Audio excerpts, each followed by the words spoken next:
Okay. Wow. All right. Princess, Sir. have no fear. City is here. Well, that's one way of looking at it. Like it's Chico. Wow. All right. All right. Are things looking bum anywhere, other parts of the world? Certainly not with COVID-19 ravaging countries and health systems. Unfortunately not. We're not seeing a reduction in anything whatsoever. And if we look at the numbers, yesterday we thought that in the next couple of days we would be around about 2 million cases. It looks that by tomorrow we will be smack on 2 million. Right now, where do the cases stand? Around the world, 927 million cases now, with 696 deaths. Recovered cases, however, always something to be glad about. 445,005 cases having recovered. Let's look at the US, who unfortunately they have not reached plateau and are not coming down from this thing right now.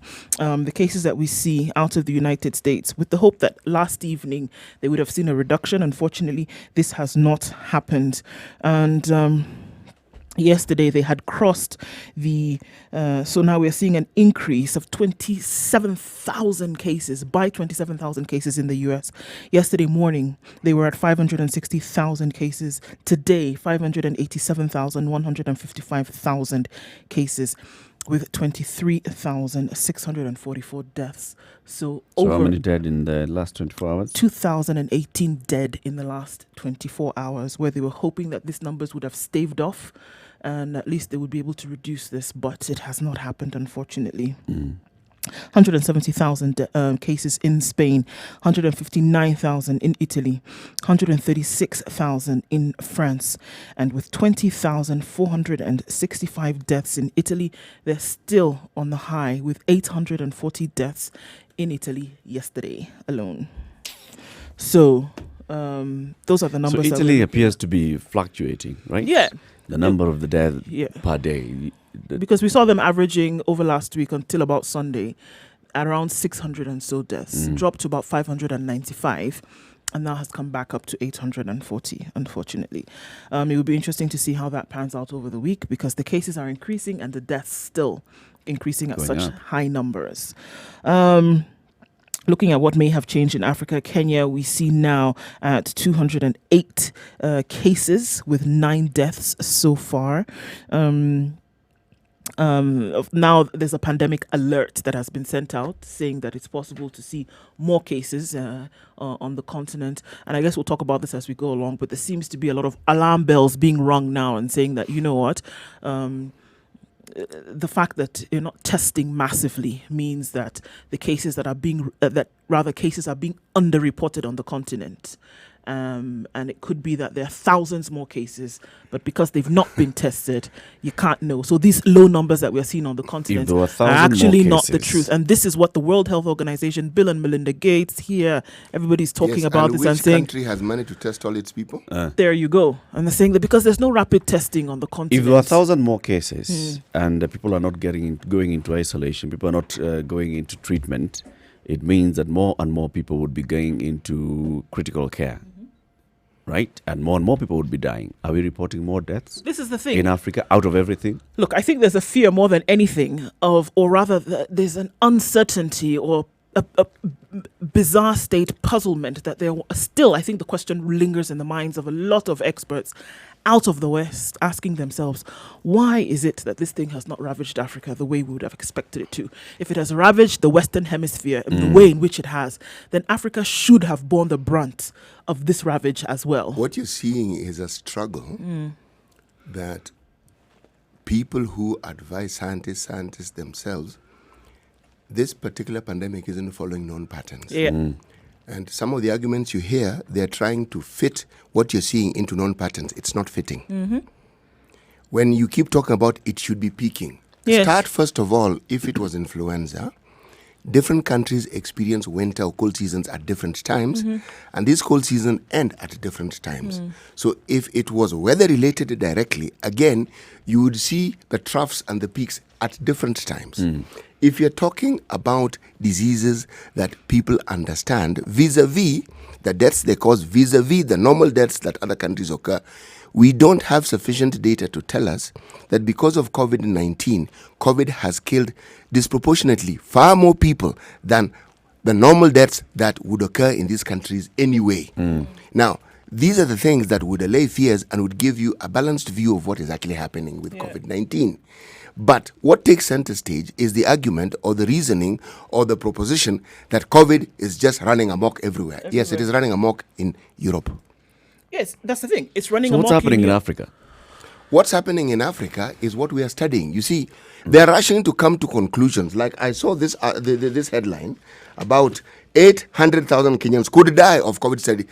They are assuming that if you take certain patterns and you take what we know in the West or what we know has happened, and if we look at the measures that are required and a robust health system, which this continent boasts not having, then the likelihood of people dying now Is high.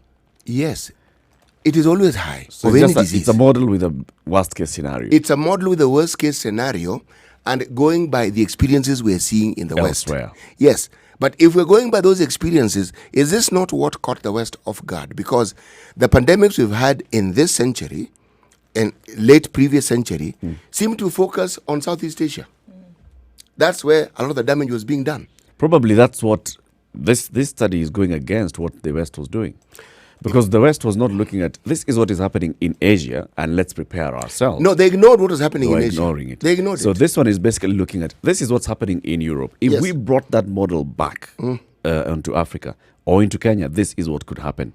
800,000 up to 2 million people, between 800,000 and 2 million people. Yeah, that's a study by Amref Health Africa says. That's what they seem to say. They are going to need a lot more information. When we've had the virus for, let's say let's talk about November, let's give it time. We're talking about we're on our 6th month, isn't it? Yeah. Still not enough time. The data collected in that time cannot give you the strength to base a certain assertion with such authority. It cannot. It's too short a It's time. a lot of assumptions. Yes, there are too many assumptions. And they're being spoken of as though they are the unwavering reality. Now, that is not true. But also, CT, however, if you don't take those things into consideration, the virus is moving very fast. It is moving fast, Eric. What I'm saying Look is... at the worst case scenario and say, let's prepare for worst case. If You know, it passes, good scientific practice would require that you break this thing down so that all these things that we're talking about are mentioned, so that the 800,000 is within a certain context of reality, all right? So when one reads this, okay, let's continue with social distancing. Let's continue with all these health issues that we must adhere to, all right? And then let us make sure that we prepare our medical structure to be all these things that are required. Then, if these are not adhered to, this is a problem we're likely to get have. there, yeah. And then you give reasons why it is likely to happen, okay? I'm certain that the researchers who conducted this research did that. Some of these things are a factor of reporting, where someone reports it as though it were, should we say, an incident that happened in a community. Health reporting, remember we discussed this before. Health reporting requires certain expertise and a certain way of knowing how you ensure that the points, not salient, the points that relate to this issue are all covered. there's also the number of words. That's why I said it requires specific training, believe me. This you would know. So that you do not miss out on the points. Because there are people who read this, there are people who read the headlines, that's enough. That's it. Right. People who gather their news from tweets, people who gather their news from social media, they're going to read this article. They expect 800,000 people to die. Exactly. And that is misinformation. And this is another problem as well, because we saw previously that we were told that by mid-April, which is where we are now, that the cases in Kenya, as an example, would have gone to 5,000. And this came from a report that came from Dr. Amoth at the Ministry of Health. And he said, from current indications or from patterns that we have seen, it is likely that Kenya would be at 5,000 cases by mid-April, which where we are now. Yeah, if And measures then are not taken. If measures are not taken, and then 10,000 by the end of April. Now, unfortunately, what we have is that a lot of people say, well, okay, we're at 208 by the middle of April, nowhere near 5,000. So this 4,800 thing, short. we're all right. You see, that's another problem there. Everybody say, okay, well, we're almost 90% shy of the number Or that we we're start looking at. relaxing So and we're all thinking right. the measures that we've taken This is the thing. are working. This report actually specifically says if we have a full-blown epidemic. Epidemic. Full-blown, meaning it's out and out there. Yes.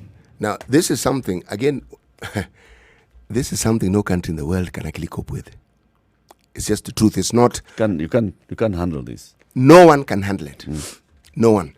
And if we venture to say that our politicians or people who are in the Ministry of Health seem to be running around in circles, those are the circles that they have. And those are the circles they will run around. Believe me, this one, there is no ready panacea. There is no spot-on medication that you apply to it and it works. No. You have to run around and try and figure out what works for you. That is the truth. That's the truth. And I think we found that some countries have been able to get what is working for them at a particular point in time, because the questions have been, how have they been able to keep infections at bay? Well, there's certain things that they have done and it seems to be working for them. I mean, and we have examples of that across the board. Germany with a high number of cases, low number of deaths. South Africa having realized that they could stem this, nip it in the bud by extending a lockdown in the country. And they've gone from 46% of an infection down to 4%. On the African continent, no doubt. So voila, there's examples of what you can do with what you have to see how you can keep this thing at bay. And it's working. Tanzania, for example, said, you know what, we're going to go about our business. We're not going to test as rigorously as everybody else is. But guess what? How many cases do they have? Keep social distancing. Do what the experts are saying. In fact, what the president is saying, first of all, he's saying we need to pray and ask God because God is in charge of everything, number one. Then let's listen to our experts. Yeah. And let's listen to what they're telling us and adhere. Yeah. But remember, Tanzania has a social system that is wonderful for contact tracing. This problem we have doesn't exist in Tanzania. You will be traced. They know who's who and And where you will who be is. found. Yeah, this Yes. is it. It works for them. Oh, it works. Let's take a look at the weather and then continue with this conversation. And we'll start with today's proverb. It's 17 minutes after 6. This is a situation with Kenya's biggest conversation. We're taking a look at the headlines shortly. Keep it right here.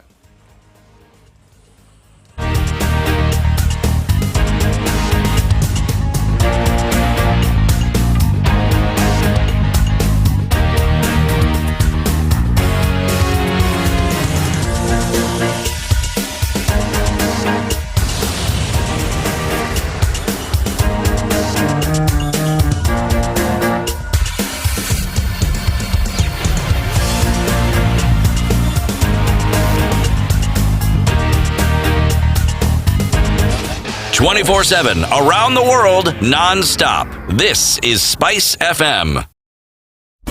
Classic soul, R&B, smooth jazz, neo-soul, and nostalgic ballads. Make some noise! Yeah! You're listening to Spice FM.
All right, in Nairobi this morning is mostly cloudy at 17 degrees, high chance of rain later on in the day, looking at highs of 26 and lows of 16.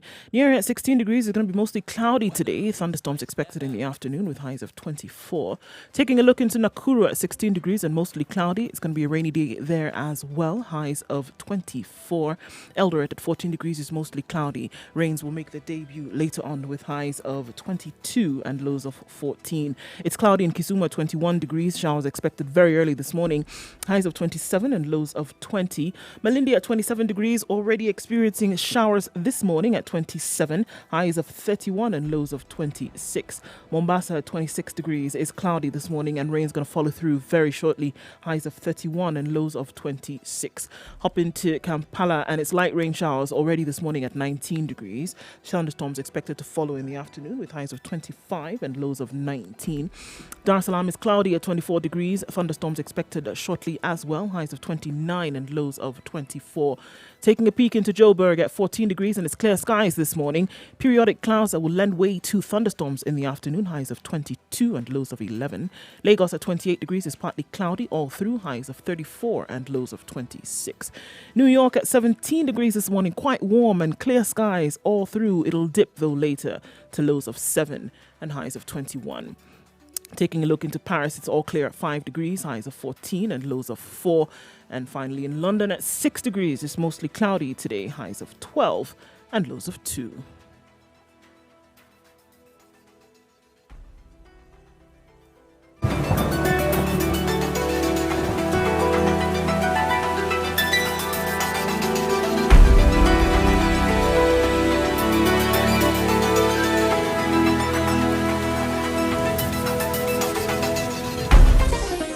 Chilled Spice.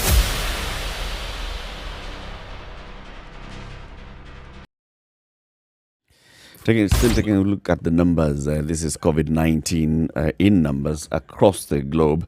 How countries are using technology to tackle COVID-19 among the headlines that we'll be looking at shortly. Now, still looking at those numbers, look at the Middle East and Northern African countries. Mm-hmm. I mean, they started reporting their cases even before America did, right? Right. I think we had the first case in Africa, a confirmed case came out of Egypt, right? And we kind of didn't pay attention to that for some time, but then they started rising. So specifically, specifically Morocco, Algeria, and Egypt have these high numbers where they've crossed the 2,000 case mark. Right. But then again, remembering that there's a very short distance between them and the countries of Spain, Italy, Europe, and France, right? Separated by a channel where it's a 20-minute flight between Algiers, for example, and Madrid. So the crossover, often with tourists and such, is very short. So it's not surprising that you see those high cases. But they're still not high. 2,065. Well, I mean, compared to the rest of the African continent, compared to the rest of the African continent, they're higher cases. You're talking about their proximity to Italy and Spain. Yeah, but I'm saying if you're comparing the 2,065 that you have, for example, in Northern Africa, to the rest of Africa, it's higher, and you can understand that you would see a higher number of cases in that area because of their proximity to Europe. But my point was, if you look at the number of cases that we are seeing in Africa, even in those countries which reported the first cases in Africa, it's still at 2,065 cases in Egypt, whereas the other countries across in Europe have been rising on more than 2,000 cases per day. Right? So there's a phenomenon that's happening around here. In terms of, you can talk about whether it's testing, whether it's the region, whatever it is, but the numbers in Africa, the numbers even in the Middle Eastern countries, they started reporting their cases pretty early. They're still low. I think the only Middle Eastern country where we've seen, the high cases is Iran, with, them having crossed the 10,000 case mark. But yeah, that would be it. The spiral. In fact, that curve is not. I don't see like it's rising as fast. So South Africa reported a first case after Egypt had done that. South Africa has over 100 cases more than Egypt right now. Algeria has 1,900, Morocco 1,700. We still have relatively lower numbers on this continent. lower numbers of those infected. What about those who have passed away? The number of dead in Egypt, 159. Algeria, 293. Morocco, 120. South Africa, 25. Okay. So, and as we are saying, some of these countries reported cases before the US. Yes. So this spike that they keep speaking of, by now some of these countries have passed that particular threshold, have they not? And this spike that we are speaking of is still not being manifest. It's still not coming. You see, there is the need to address this anomaly and say, yes, we've seen this in China. Let's look at the case in China, just China. Let's look at Japan. Don't say Far East. Let's look at Korea. Then let's look at Britain. Let's look at Spain. Let's look at Italy. Let's look at America. And you will find, first of all, one of the things that the scientific world has been saying, these strains of viruses are not the same. It's different per region. There are differences in the strains of viruses. So there are commonalities, but there are differences. So that is another discussion. The numbers rising in Great Britain. Great Britain didn't go on lockdown as quickly as seemed to be assumed now. They didn't. For the longest time, they were simply telling people, look, why don't you just go about your business, adhere this, do the other. But even the photo ops that we were seeing, people were shaking hands, chatting. Again, have they spiked like Italy and Spain? The answer is they haven't. No, they haven't. So, again, a specific case. Look at Spain. Look at the age that is most affected by this virus. Ask yourself, did the old people suddenly come out of nowhere? No. They've always had an aging population. Okay? So this matter of people who are above a certain age being most affected, it seems to be true everywhere. But it ought to be. The simple reason that the older you get, the more vulnerable you are. Yes, this is a known fact. But that vulnerability story doesn't seem to apply to children. Because children are also vulnerable. Their immunity is not as strong. It's not. Now, these are discussions that must be separated and spoken about so that you understand it. I think there will come a time where it'll be clear. I mean, not to want to be prescriptive at this point, but there'll come a time where this phenomenon that we're seeing, because that is what it is, on the African continent especially, will be explained. Because from their point of view, from experts in the Western Hemisphere, they're asking the question, and it's baffling them, that why don't we see ravaging numbers of deaths in Africa? Why aren't we seeing spike in infections across the continent? Why are we not seeing that? Whereas with previous infections of other diseases, we saw that it was killing Africans a dime a dozen. In India? We only have 10,000 cases on a subcontinent that has 1 billion people. Only 10,000 cases Only 10,000 confirmed Why aren't we cases. seeing it in Bangladesh? Why aren't we seeing it in Vietnam? Right. Why are we not seeing it in Cambodia? Why are we not seeing it there? And it's going to be a question. Of course, everybody wants to say so many things at the same time as per why. But what is interesting to me at this point is that, again, the question, eyebrows are raised, that of all places, Africa by now should have been suffering the way. Why? Other Because countries we are the continent. We're the poster child for death, famine, and all sorts of other terrible things. Our health system doesn't work. There's corruption, there's bad leadership, bad governance, all sorts of things All thrown that is into the actually pot. true. Somehow this virus wasn't informed about that, was it? The virus was HIV not told. levels, Yes. poverty. Yes. Ebola. Yes. Good grief. Yes. So this one comes along. Why are Africans not But dying? the thing that they must also understand and say with honesty is this. When you are ravaged with so many pathogens, when you are ravaged by so many parasites, your immune system also adapts. That is a truth. Very true. And this is when a new one comes in and everybody is like, hey, excuse me, we were here first, so just hold on, eh? We're still dealing with these people. I so mean, very join the queue. Yeah. Take a number, man, because It could be that's what's happening. it could be, actually. I do think, though, and So far, the story is not looking bad. So far, the story is looking like, well, wait, there's... You see, the weight situation is a valid one. But again, remember, when we read the news, especially if it comes from the West, what seems to be obvious to me is they can't seem to get their heads around this thing which is supposed to be killing Africans. Why is it not killing Africans? As we say in Nigeria, at some point, it's paining them. Why Yes. is paining Why them is like this? paining them? Yeah. This thing has hit Africa. Africans should be dying. dying. Why are they not dying? They're Because- not testing. Because and they're not testing, Yeah. and they don't have kits, they're still not They're dying. kids. and they're still not dying. Yeah. But what is also strange, please remember that healthcare systems are demand-driven. We did something in this century, that towards the late 20th century and this century, we stopped focusing our research on communicable diseases, and we focused on non-communicable diseases. And these are the diseases that were mostly found in the West. We have them in large numbers as well, but that was so. When we now have a situation like this, because this is a communicable disease, we really were not prepared for it. The West was not prepared for it because the demand for research and for care is in heart diseases, diabetes, etc., etc., etc. But these things which are either airborne or they are We forgot about handshake them. borne or droplet borne, these ones, no. We ignored them. A lot of money moved from research in these areas. They even became the forgotten diseases. Now, remember, one of the things that people don't seem to know is that measles had started gaining more ground in the Western Hemisphere. Measles. This disease that was assumed we had gone, Yeah, we dusted, did see gone. an outbreak of measles just Yes. a couple of years ago. Yes, we did, didn't we not? Yes, we did. Precisely. And it was assumed it was gone, dusted, done with.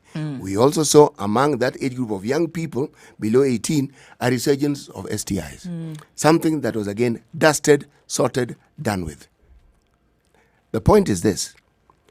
We are seeing patterns that we've seen before. Is that generationally, there may be one or two generations that didn't see these things and didn't understand them. I was talking to somebody in the know, and we're referring to this encroachment of the sea into inland, that's Lake Victoria. And I was corrected. I was told this was not the 1963 one was a bad one, but this one was a 1947. That is when the lake actually encroached on land. And why most people don't remember, they were born at a time when it had receded. So they found lots of beach land. All the sea is doing is going back to where it was It's before. retracing its steps. Mother Nature will always go back to her. Yes. She That's will. what's happening. So in Yeah. the president's speech on Jamhuri Day last year, he talked about let the river return to its course. Or has it not just? Is that what he meant? Even the lake, it's heading back. City, as we yes. go into this break, take a look at traffic. Tell us today's proverb. Today's proverb, my friend, is going to be interesting. In fact, it was something that was shared with me, something that people know about. If the wise elders of the village don't teach the children, the village idiots will certainly do so. How relevant? Let me repeat it. If the wise elders of the village don't teach the children, the village idiots will certainly do so. Abscond duty, abrogate responsibility. And then watch before your very eyes as it unfolds. As it unfolds right before your very eyes. 28 minutes to 7 o'clock. Let's take a look at traffic shortly, and then we take a look at the headlines. Good morning.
All right, it's a working day once again. We know a lot of people are still working from home or staying away from public areas.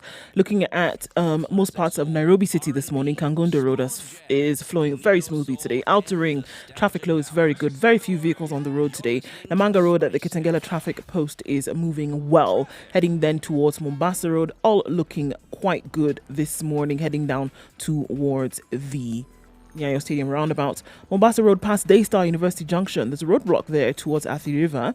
Moving on very well. It's cold today, so there's a little bit of fog that's quite low today, but that should be fine and open up in a short bit.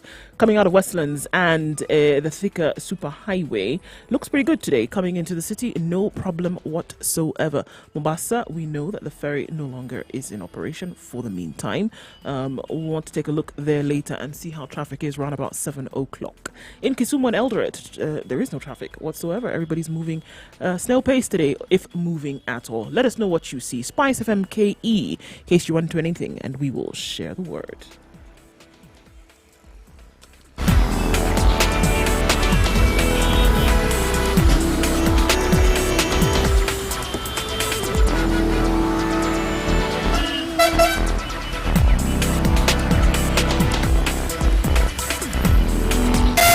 Spice FM, Malindi.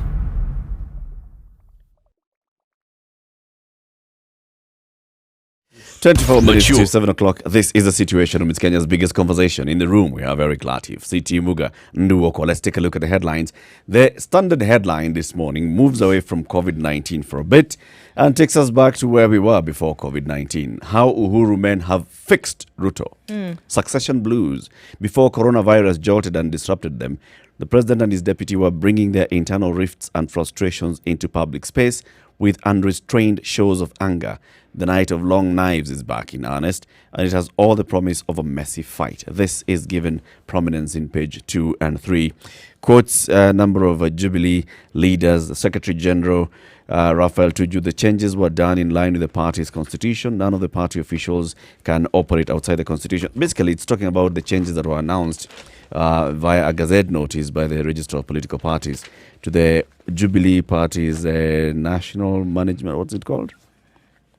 The National Management Committee. And then the deputy president protested, saying he was not aware of those changes, and he also does not believe that the party leader was aware of those changes. Now the party stalwarts, the Secretary General, is saying of course the party leader was aware. The man who had claimed that he has stepped aside as the vice chairman of the party, David Murathe, has come back and is saying of course the party leader was. How does he know? He's no longer in Jubilee. Nyeri Town MP, Kieleweke leader, party national management committee can act on behalf of the national. So basically, we are back where we left. We are being taken back there by this story. The page 2 story, which also gets a column into page 3, is written by special correspondent. Has When that you see changed stories by special correspondent or team, just know. Has what changed? Has it changed anything? What? This? It's just basically telling us, guys, remember where we were? Those things are still simmering there. Yeah. All right. Okay. They'll talk when it comes to issues about parties, and indeed they'll speak out when it comes to issues about. What I find fascinating is how it is that our leaders they more than anybody else don't seem to understand the enormity of COVID. This should not rear its head. It shouldn't. Because this is just about the most inconsequential, irrelevant thing that we actually want to hear at this particular moment. Okay, if Jubilee decide to split, please split. So carry on. Do it faster. Can we do it today? Let's move on. Please. So it's your party. Split. Then let's move on. If you feel there's some officials you want to kick out, please. So you have a constitution. Please, kick them out. Okay? If you feel you want to put the DP in a corner, please, put him in a corner. If the DP feels he needs to fight back, please fight back. This is not a national issue. Even if the party is the party in charge, it is a party issue. Can you please let it remain a party issue. That you who think it is that important, deal with it, manage it, go forward with it. Right now, we want to know what Jubilee as a party, as the party in charge of the country, is doing to make sure that the country overcomes this threat that we have. Yep. If you must fight, please fight. Just fight among yourselves. If you must fight COVID.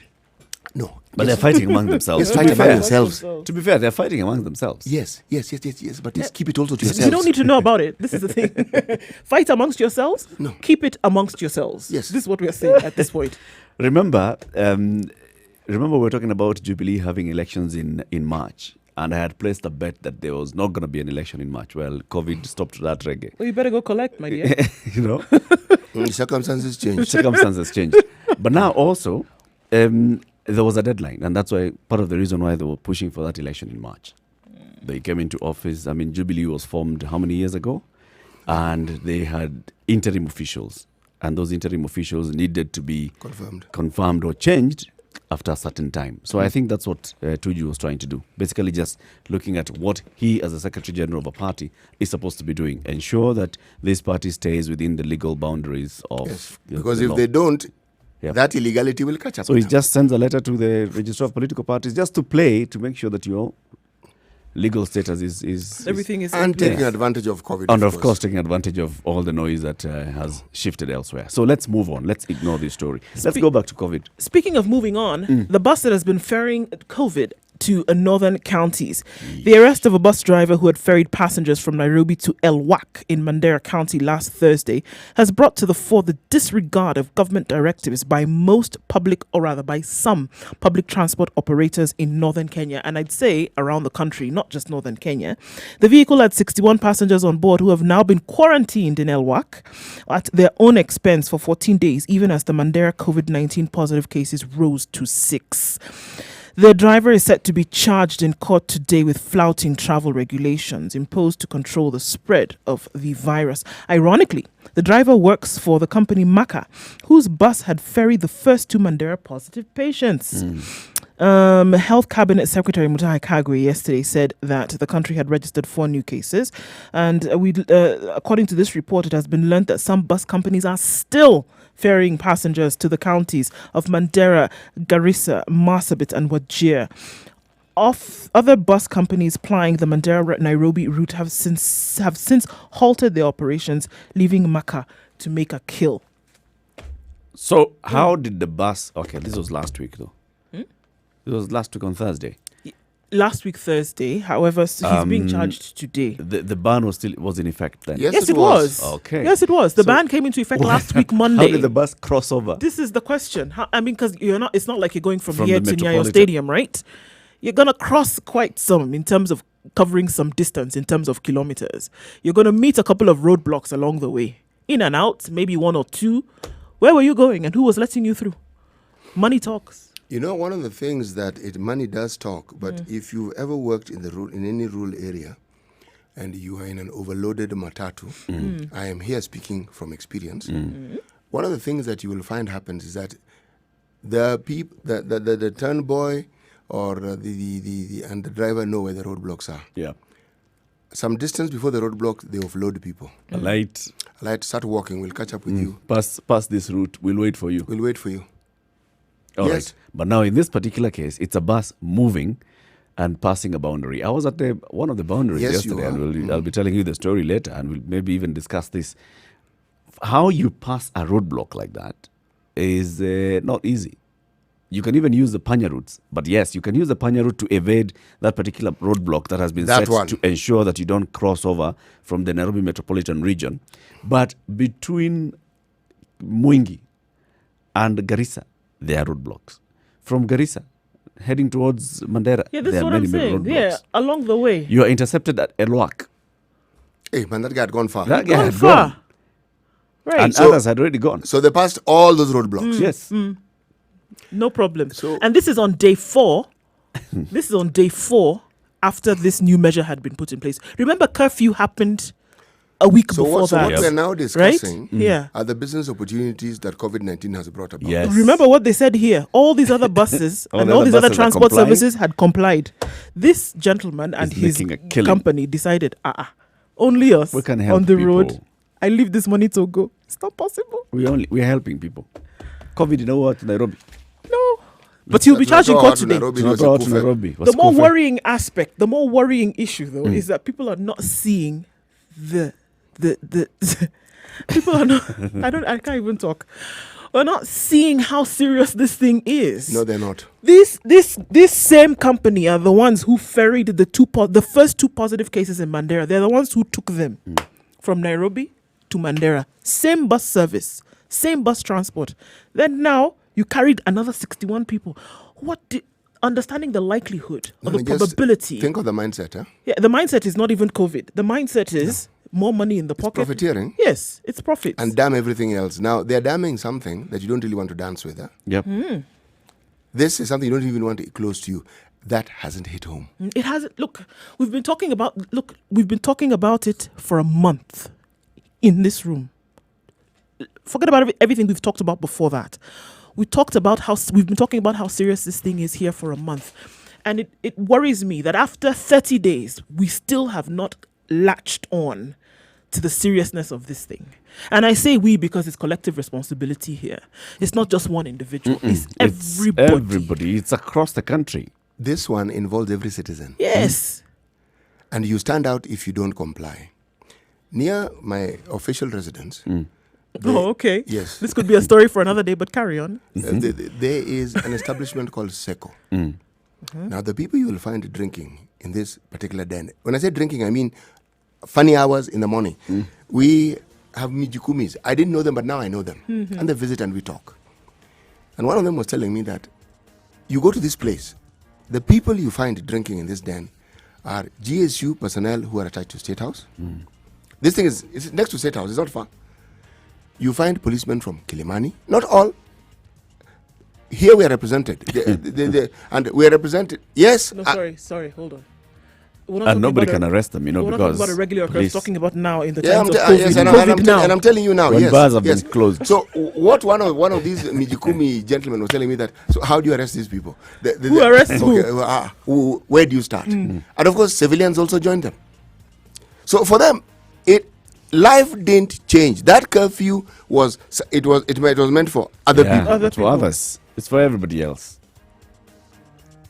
Now, I'm simply trying to explain to you that this one, if you want to understand the enormity of it, please understand that every Kenyan is involved in flouting these rules. Whether it is a security wing, whether it is the intelligence wing, whether it's the common mwananchi, whether it's the middle class in Kenya who actually think they're rich and they're not, whether it is the hospital worker, whether this one involves everybody.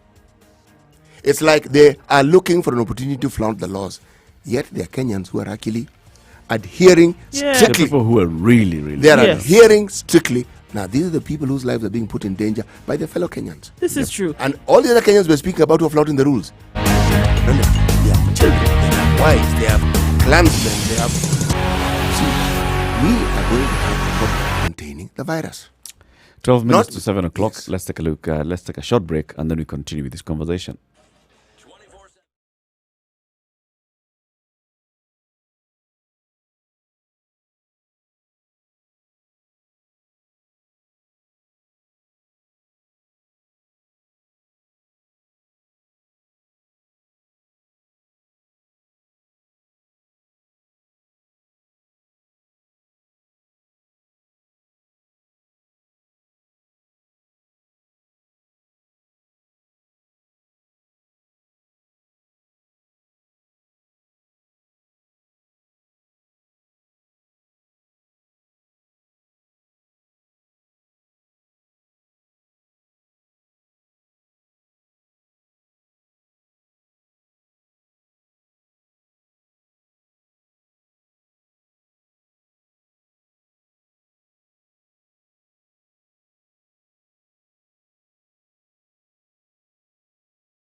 Classic soul, R&B, smooth jazz, neo soul, and nostalgic ballads. 10 minutes to 7 o'clock. This is a situation. Remember, you can get the standard newspaper delivered right to your doorstep wherever you are around the country. And if you are outside the country, you can access the standard newspaper by downloading the standard app, standard e-paper app from Google Play Store and Apple App Store. Just one subscription fee and you get to access the standard newspaper from wherever in the world. Now, if you want it delivered, the hard copy delivered to you anywhere in the country. If you're in the Nairobi metropolitan region, please call Anthony Mutunga on 0702 905 941. That's 0702 905 941. Benson Getao will sort you out if you're in Mount Kenya region and the coast. His number is 0702 905 780. That's 0702 905 780. And Marco Diembo is delivering for people within Rift Valley and the Nyanza region. 0776 756 107. That's 0776 756 107. The Standard is a bold and factual newspaper. It will be delivered to you wherever you are in these COVID times. Taking a look at the headlines again. The Nation headline is, what shall we eat? Hunger as layoffs and economic slowdown begin to bite the vulnerable. That is on story page 4 and 5. It has a picture there of this was happening last week. Residents of Kibra in Nairobi queuing to register for food donations at the Deputy County Commissioner's offices last week. Families are getting increasingly desperate following layoffs and reduced economic activity in the country. And if you look at that, you can see some very good social distancing in that photo. People are about 1.5 centimeters from one another, observed. And this is at the County Commissioner's office. Talking about people who are not complying. Now, this is an officer of the National Government Coordination who has asked people to come so they can register and know how many people require food assistance in this region. First of all, that's another conversation City will have. Why do they need to do that now? But then telling them to queue one after another so closely. Shida.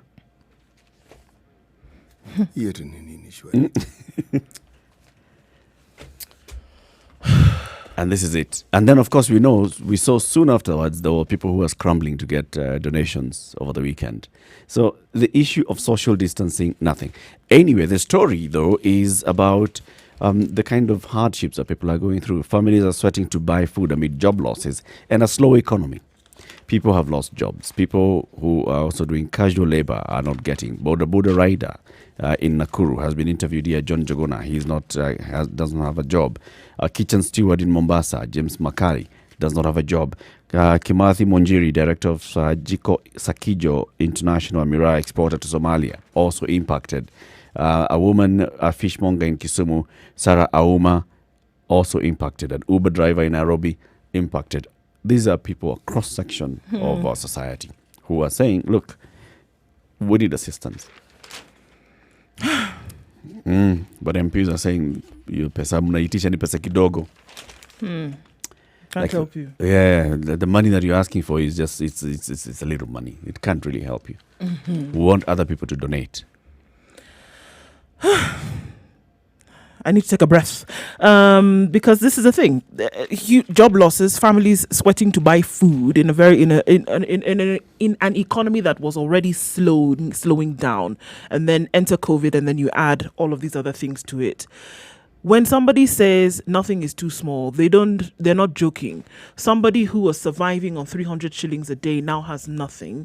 And you say that the 30 million shillings that you could potentially come together and add when you take a pay cut of 10%, for example, that it is not anything big. It actually is big. Let's put it in that context, where somebody is looking for 300 shillings a day. This individual and his or her family then essentially in a month are looking for 9,000 shillings. Only 9,000 shillings. We are killing our own. To survive. Okay? 9,000 shillings to survive. One family in a month. That is what we're asking for. Yep. So when you say even that money that you're telling me to take away from my pay cut means nothing, it means everything to a family of 5. Everything. And everything is in that 9,000. From rent to food to the little clothing that they can afford, to a little power. And the power, I'm not talking about the lights being on, I'm talking about a candle or a kerosene lamp. That's the kind of light and power we're talking about. So when you say something as careless and as callous, that the little money that we would be able to take from a pay cut wouldn't do anything, you're damning a huge population in this country. You know, we've had religious leaders coming out into the fore, some even challenging COVID to meet them in some open field where they can fight and to see who wins. Yeah. Those are wasted sentiments and prayers. I feel the prayers for those who pray and those who fast and pray and those who commit their lives to prayer should be for those in leadership. Because they're killing the citizenry of this country. When I say leadership, I mean right across the board. Anybody who's in a position of leadership within the government. Because many people seem to think those who had committed themselves to continuously plundering the resources of this country seem to feel this is yet another opportunity to plunder. It isn't. This isn't business as usual. It cannot be. And it's clear to me that much as we talk here, there's need for divine intervention. Because sincerely, these people need to be put as a continuous and serious item of prayer. Because they make decisions, they implement them. Now, if they're still playing these I was about to say cat and monkey games, it's actually mouse. These cat and mouse games, people are dying, not going to die, people are dying. You are fomenting the sort of unrest that you don't need in a country by simply being as selfish as you've been. This isn't the time for it. And you know, people are going to ask then, CT, how is this being done? I'll give you a quick example of a story that is in today's Nation, where Bungoma's 10,000 per jerrycan supply was paid in a single day. Already, they've been able to find a way to get, the citizens, everybody has found a way to get on this corona train, right? And still being able to steal money that could have been meant towards something. The county is now on the spot over how it spent cash in a war against the deadly coronavirus. Fresh details have emerged on the suspected multi-million shilling scandal that has rocked COVID-19 fight in Bungoma County. Already, it didn't take them a minute, but they found the way through. 6.9 million shillings was withdrawn, allegedly, from the county's bank account in a single day and handed to county staff who paid supplies in cash. On the 18th of March, 9 checks of 776,223 each were drawn from the county's account at Kenya Commercial Bank, according to the investigations by the EACC. The big withdrawals are very suspect, and we are in violation of the public procurement law. Anything above 10,000 shillings requires tendering, and we don't withdraw cash to pay suppliers. The money should be wired. And it's interesting because somehow they supplied 600 washing jerrycans, which were costed at 10,000 shillings each. However, it was said that they were donated, but the donors are nowhere to be found. The suppliers include a shadowy firm that supplied these jerrycans and others whom they are not able to name because they're still looking into the case. Even in times of COVID, where the people you're talking about have already started dying, still corruption and graft has found its way in the door. A lot of the deaths that are going to arise this corona season. I wanted to give us today's proverb as we go to the top of the hour, and then we come now and look at that. Some of these stories are just bizarre. You know, you're looking at the story and wondering, it's ridiculous. What are you doing? What did I miss? Where was I? Today's proverb, City, is about the elderly. If the elders, the wise elders of the village don't teach the children, the village idiots will certainly do so. If the wise elders don't do their job, somebody else will do it. Someone else, the last person you would want such duties delegated to is going to do that job. This is a Situation Room. It's now 7 o'clock. Good morning. We continue to take a look at what's big in the news today.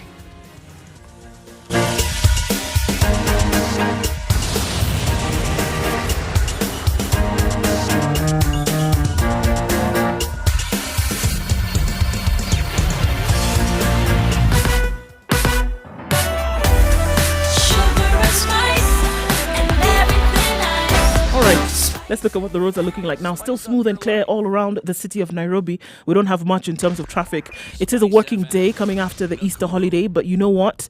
It still looks like it did yesterday, interestingly enough. Very few in terms of vehicular traffic today.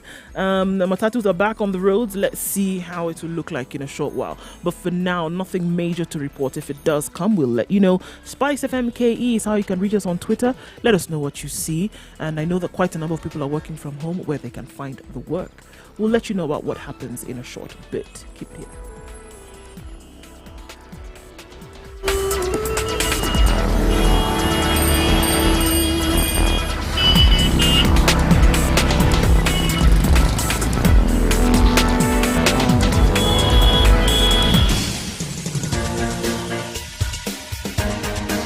This is The Situation Room, the home of hard-hitting political commentary and penetrating insights about the state of the nation. This is a talk radio experience like no other. The Situation Room, a place for hard truths, debates, and elevated conversations. The Situation Room, witty, political, engaging, deep, controversial. In the room, we have C.T. Muga, researcher, academic, seasoned political observer, a fountain of wisdom in these politically uncertain times. Ndu Oko, Nigerian by birth, Kenyan by choice, communications expert, Pan-Africanist, a truth seeker and believer in people power, and Eric Latif, agent provocateur, So the join our man live in the stream. chairs. Facebook, it's Spice FM KE.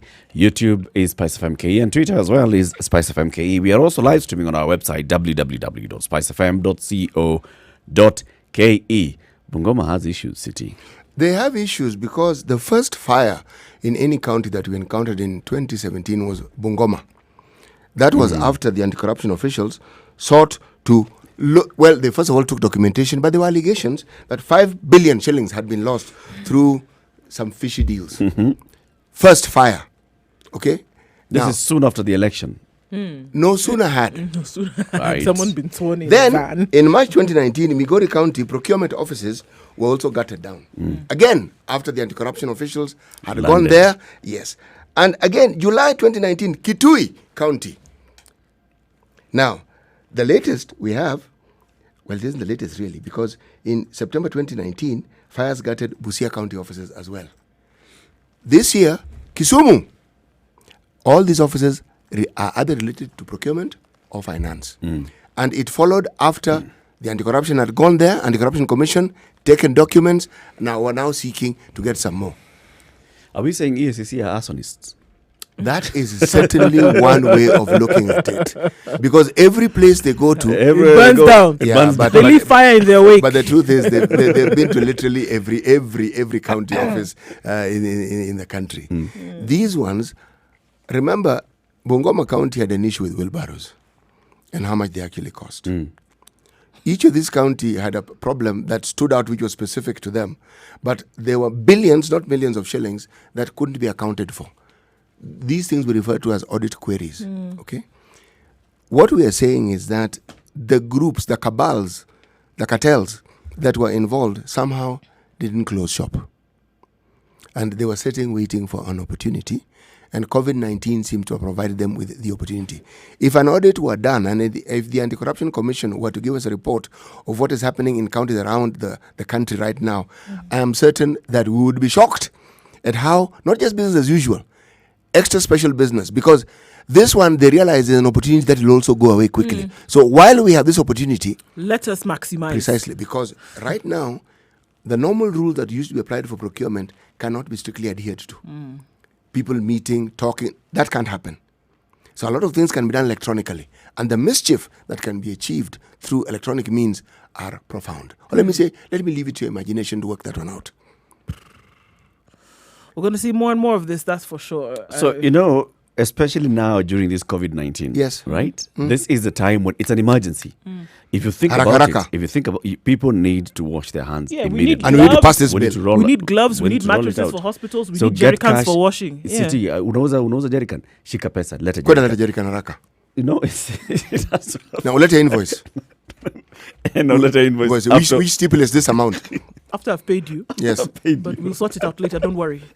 Just bring. Shabi said you're doing business. The Just bring. crazy things that happen in our counties, you would be shocked. So we're going to see this. We're Oh, going it's to going to see get crazier. Yeah. this when it comes to sanitizers that were donated, and then they'll also go into some budget somewhere. Hand washing jerrycans and basins. We'll also see this fumigation that was happening in the counties, and now it has stopped. You wait and see the costs. Fumigation happened for like 3 nights. In some county, we actually saw a tractor going around villages fumigating the roads. No. You will I see. am not going to give them that pass. we saw people spraying some liquid. Yeah. I am not going to say they were fumigating. For the life of you, it could have been water. They reported as fumigation. That's as far as I'm willing to accept. Do you then wonder why the MP for Aldai has been fighting to have a motion passed in Parliament to disband the Anti-Corruption Commission? And surely the activity of trying to derail the functions of the anti-corruption have not gone to sleep. No. Do we wonder why, therefore, that there has been this huge pushback? Because as far as they're concerned, the Anti-Corruption Commission is actually interfering with business. You are trading with the lives of the citizenry. You are dancing with death on their behalf and then transmitting this death to them. And you are claiming to lead. That's why I said, this one, in all honesty, divine intervention is required. Is required. This one. The mindsets of our people, the hearts of these people will kill Kenyans before the coronavirus kills them. Yes, people will die of hunger. The other diseases that they had at our hospitals were supposed to take care of, how our hospitals will not be able to take care of. They are going to die of these other diseases before corona even touches them.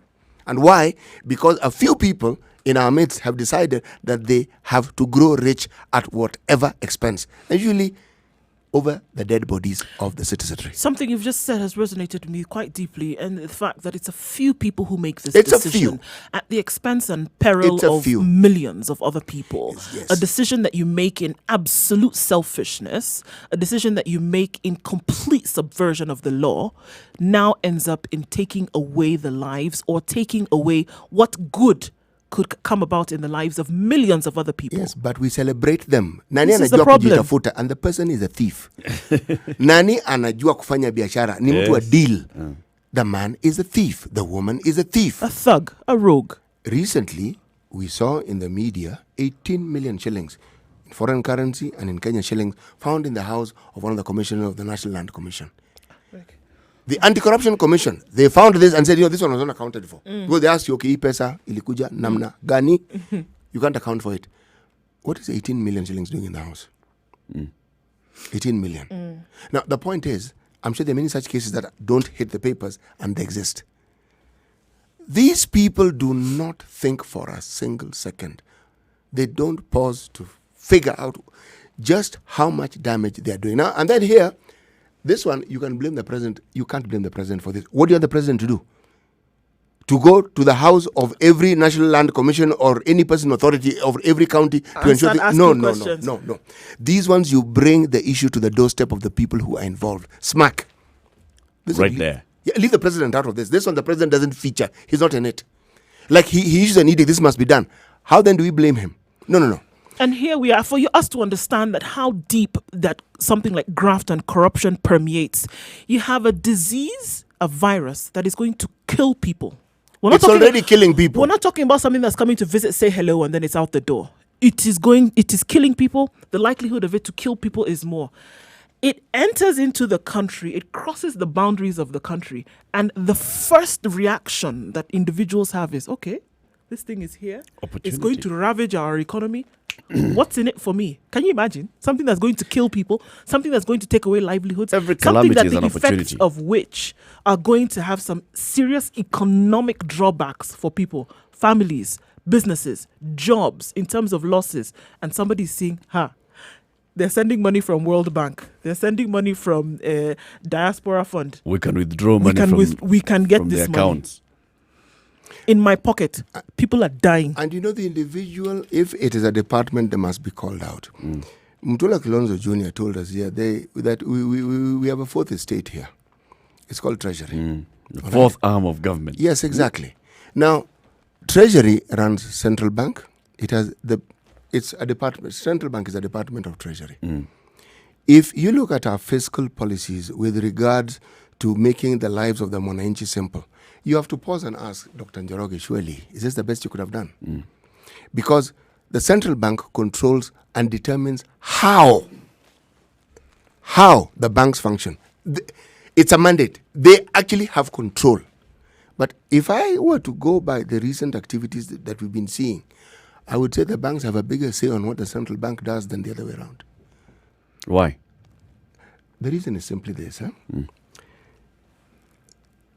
The rate at which banks lend is not determined by the banks. It's determined by the central bank. Yep. If you reduce that particular rate, The base rate. Thank you very much. It therefore means that everything that you're talking about will cost a little less. I'm talking about the net effect of it all. Okay? If you're buying money as in getting a loan, it'll cost you less. So for the loan you get, you're able to do more with it. Now, we all know that the way you spur economic activity is by having money moving within the economy. Yep. But one of the things that Treasury did, it mopped out liquidity by borrowing locally and borrowing from our banks. So our banks don't regard the Mwananchi customer. The Mwananchi customer is in fact a headache because he's likely to default. Doing business with the government is more lucrative because you are guaranteed a certain return. The country is not about to collapse. So it's good business for the banks. So they keep making money. The Mwananchi is not considered in high regard in that totem pole, in that food chain, if you're looking at it in terms of importance to the bank. The Mwananchi's business is not that important. We were told by KCB that it was reported in our media, they had put aside 10 billion shillings for SMEs. That now is the so-called informal sector. Heko kwao. Excellent, wonderful. I have been waiting to see a report of how this has rolled out. I haven't. Maybe you people have read somewhere, you've heard of it. I haven't. But I haven't heard of any other bank doing any such thing. I'm saying this. In a time such as this one, which is indeed a time of war, you see, people keep talking of civil liberties. It's my turn today to do it. Huh? Got it. Okay, civil liberties, all right? The most developed countries in the world, which proudly talk about the civil liberties, also have within their constitution clauses for what you call emergencies or what? Thank you very much. All have it. When you have an emergency, those civil liberties go back because they can be a hindrance to ensuring the protection of lives. Everybody cannot be allowed to just do what they want. Everybody just wake up and do everything. Everybody has to do the same thing so that you have the same results. This isn't the time for you to start giving your opinion. No, because it won't help. I get a feeling that, I agreeing with what Mutula Kilonzo Jr. was telling us, the fourth arm of government, the National Treasury, which has just been running amok, doing its own things, has also put the Central Bank of Kenya in a very tight spot. Because one is the boss of the other, and the Central Bank of Kenya is now supposed to be managing the macro and micro areas of the economy. But they take instructions. And they take instructions. But now, when the Monetary Policy Committee of the Central Bank sits, it has got to balance between, all right, so the boss is out there mopping out all the liquidity by borrowing from the local market. And then I've also got to balance between maintaining inflation at a manageable level and also ensuring that there is enough liquidity supplying in the market. And I think that's why one of the reasons that they have kept arguing that we have got to retain the base lending rate at this number, at this figure. Because if we lower it, inflation comes in. If we put it up, the cost of borrowing becomes more expensive. Now they lowered it by just 1 basis point. It's also because we have got to make sure that inflation does not run amok. If you just lower that thing below that, all economists keep saying, if that thing goes below that, inflation kicks in. Yes, it's cheaper to borrow, but then there's more money than goods that you can buy. So it's one of those things that you just talk about, the management of the National Treasury, which goes back to the management of the country, management of the country's economy. And where does that blame lie? It's about management of a country. It's at the very top. It comes down to it. I mean, when you look at the nitty-gritty, that's what it comes down It's to. the very top. How is this thing going to be managed? And it starts at the very top. For who's going to take responsibility? And then beyond the responsibility, what are the certain things that you're going to put in place to make sure that it actually runs according to a way that is going to be beneficial across board, not beneficial to a certain number of people, not beneficial to a certain cadre of organizations or companies, across board, top, bottom, left, right, and make sure that it's beneficial and that it puts in place things that will not cripple the economy and at the same time will not hurt the people. So, that's how it has to be looked at. And and I think there are many, many times where such things need to be reviewed. But unfortunately, a lot of times we see something having been put in place, and because it's been put in place, that's how we're going to follow it until their kingdom come. And I think that certain times, look, when COVID hit in the UK, for example, what happened? Extraordinary session was called in the UK Parliament where they said, okay, well, we've already set our budget, but you know what? Let's look at this thing again and what are we able to fix? What are we able to tweak here and there to then make sure that it works for the benefits of the country? And I think we need to be able to be looking at things like that as we go forward. Indeed. It's 7:15. This is The Situation with Kenya's biggest conversation. Keep it right here. The conversation continues.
All right, mostly cloudy conditions in Nairobi today. We're still standing at 17 degrees now. Chances of rain quite heavy, highs of 24 and lows of 16. Nyeri at 16 degrees is mostly cloudy today. It's going to be a wet day in the afternoon as well, highs of 24.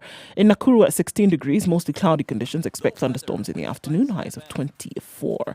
Eldoret at 14 degrees is mostly cloudy. There will be rain in the afternoon. It'll cool it down though, coming all the way down to lows of 11, highs of 22. In Kisumu at 19 degrees is mostly cloudy. Showers expected in the afternoon, highs of 27 and lows of 19.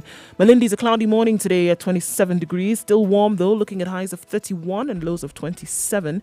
In Mombasa, 26 degrees. It's mostly sunny right now. Showers in the afternoon though, highs of 31 and lows of 26. Kampala is cloudy at 19 degrees, welcoming showers in the afternoon, highs of 25 and lows of 18. Dar es Salaam at 25 degrees is mostly cloudy. Thunderstorms expected later on with highs of 29 and lows of 24. Johannesburg at 14 degrees is clear skies this morning. However, it'll darken up. Rains in the afternoon, highs of 21 and lows of 11. And finally in Lagos at 27 degrees, partly cloudy conditions through most of the day, highs of 34 and lows of 25.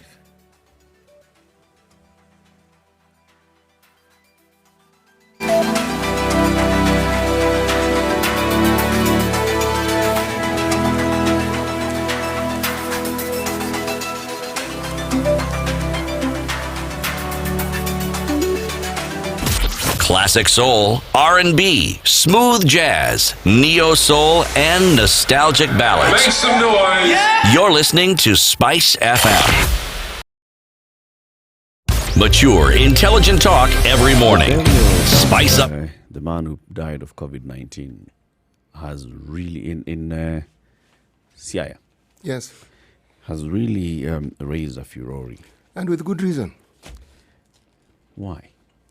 You see, let's go by what the government had issued as its dictates regarding burials of people who had died of COVID-19. I believe a 48-hour hiatus was given, and within that time, somebody should have been buried.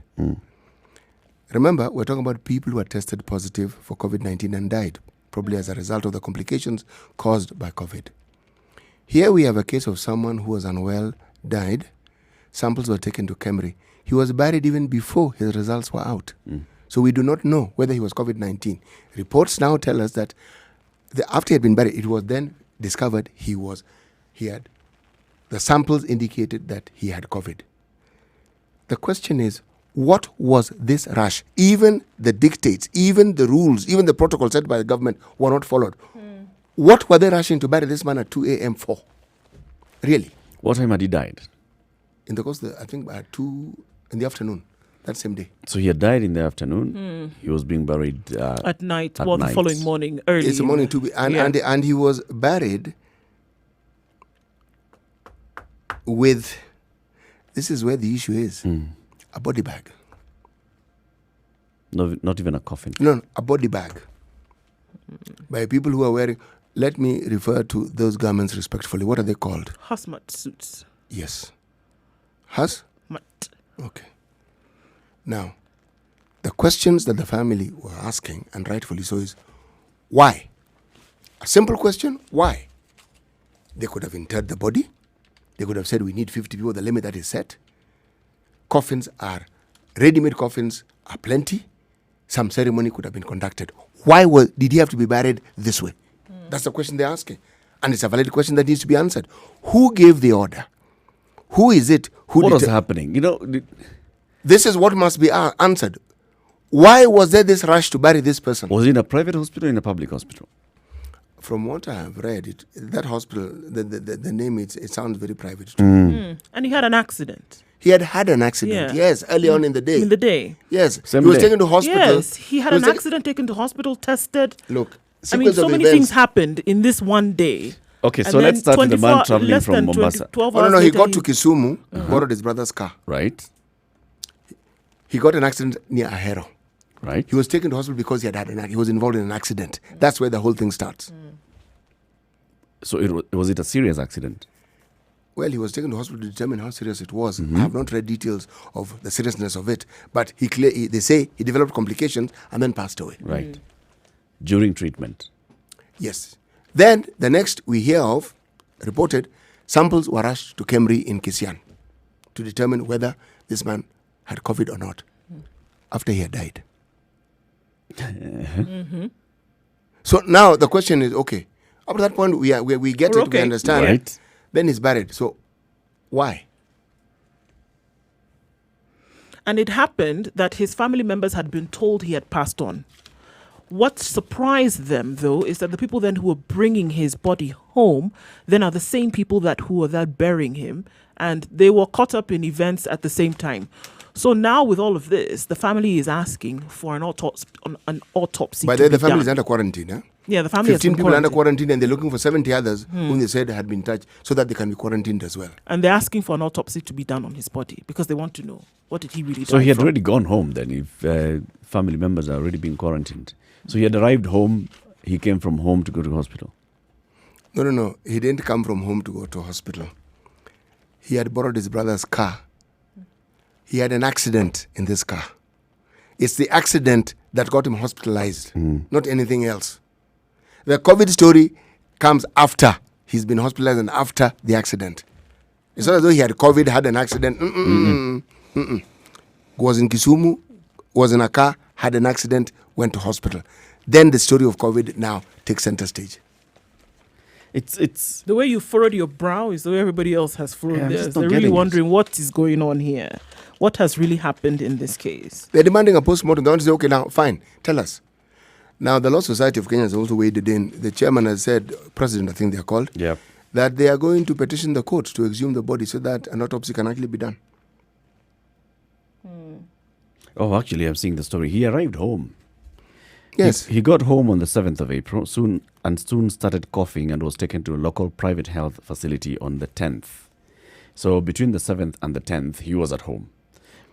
So after being taken to hospital on the 10th, he died a few hours later. The next day, samples were taken from his body to Kemri. The next day, right? Were taken from his body to Kemri for COVID-19 testing, and they turned positive. What would follow is what has left a section of Kenyans puzzled. Instructions were immediately given on Sunday that the body be disposed of that night, wrapped in a body bag. The video has gone viral, showing a white pickup arriving at the home in the dead of the night with 3 men donning white hazmat suits, complete with other protective gear seated at the back. Onyango's body is seen draped in a body bag. The pickup is reversed next to an already dug grave. The men, understood to be medics, alight and offload the remains, which they dump, rather to be more specific, toss into the shallow grave as grief-stricken cries and wails of women and men rent in what must have been a chilling night for Ukwala locals. You see, what the autopsy will help determine what part did the accident and the injuries he sustained in this accident contribute to his passing away. Okay? Because in this case, if those injuries were severe, then those would have been the pre-existing conditions. But none of this has been explained. And that's what you're reading. Does it talk about the accident? No, it doesn't. Yes, but he had an accident. He was involved in an accident. Yeah, in another report, it says And he had injuries. have an accident. Even the first report that they had when this thing first came out. But he got an accident. It was a minor. I remember yesterday's story. It was a minor accident, a non-fatal accident, somewhere on the way. But he got home. He was okay. He stayed home. He started developing the cough and other symptoms. That's when he was taken to the nearby health facility. And in that health facility, when he was undergoing treatment, he passed away. And then his samples were taken to Cambridge. You know, when you the have next day.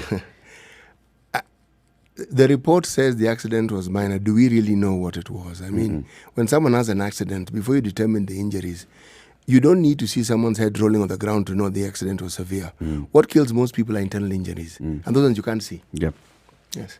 Anything can happen if you have an accident. Haven't you seen accidents where the car has ceased to be a car? It's a mash of steel. And someone walks out. Yes, and someone walks out with a scratch. And then there's the car is barely touched and you're told somebody died because of internal injuries. So what I'm seeing here, though, is maybe a case of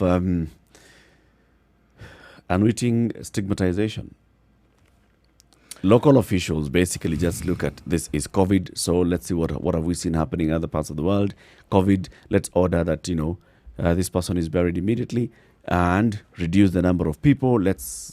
So it brings about the stigmatization more than the issue of trying to cover up the cause of death.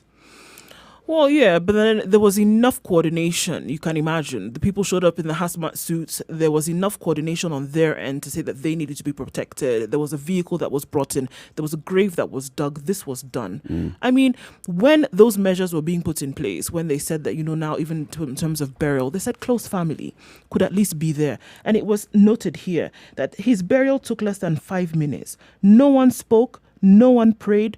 No one saw the body. They came, put his body in the grave, covered it up, drove off and left. The family had begun preparing. When they were informed the brother had died, it is reported they went to Kuala and even placed an order for a coffin. They knew that this thing had to be done within a certain time. It's not that they didn't know. They were getting ready for it. They were getting ready for it. But then they came. They were left out of the process completely. There were no prayers, there was nothing. And at 2 a.m, they didn't expect it to be at 2 a.m. They didn't expect that either. They just saw people rolling up into their compound and they were wondering what's going on here. Literally asking, what is going on here?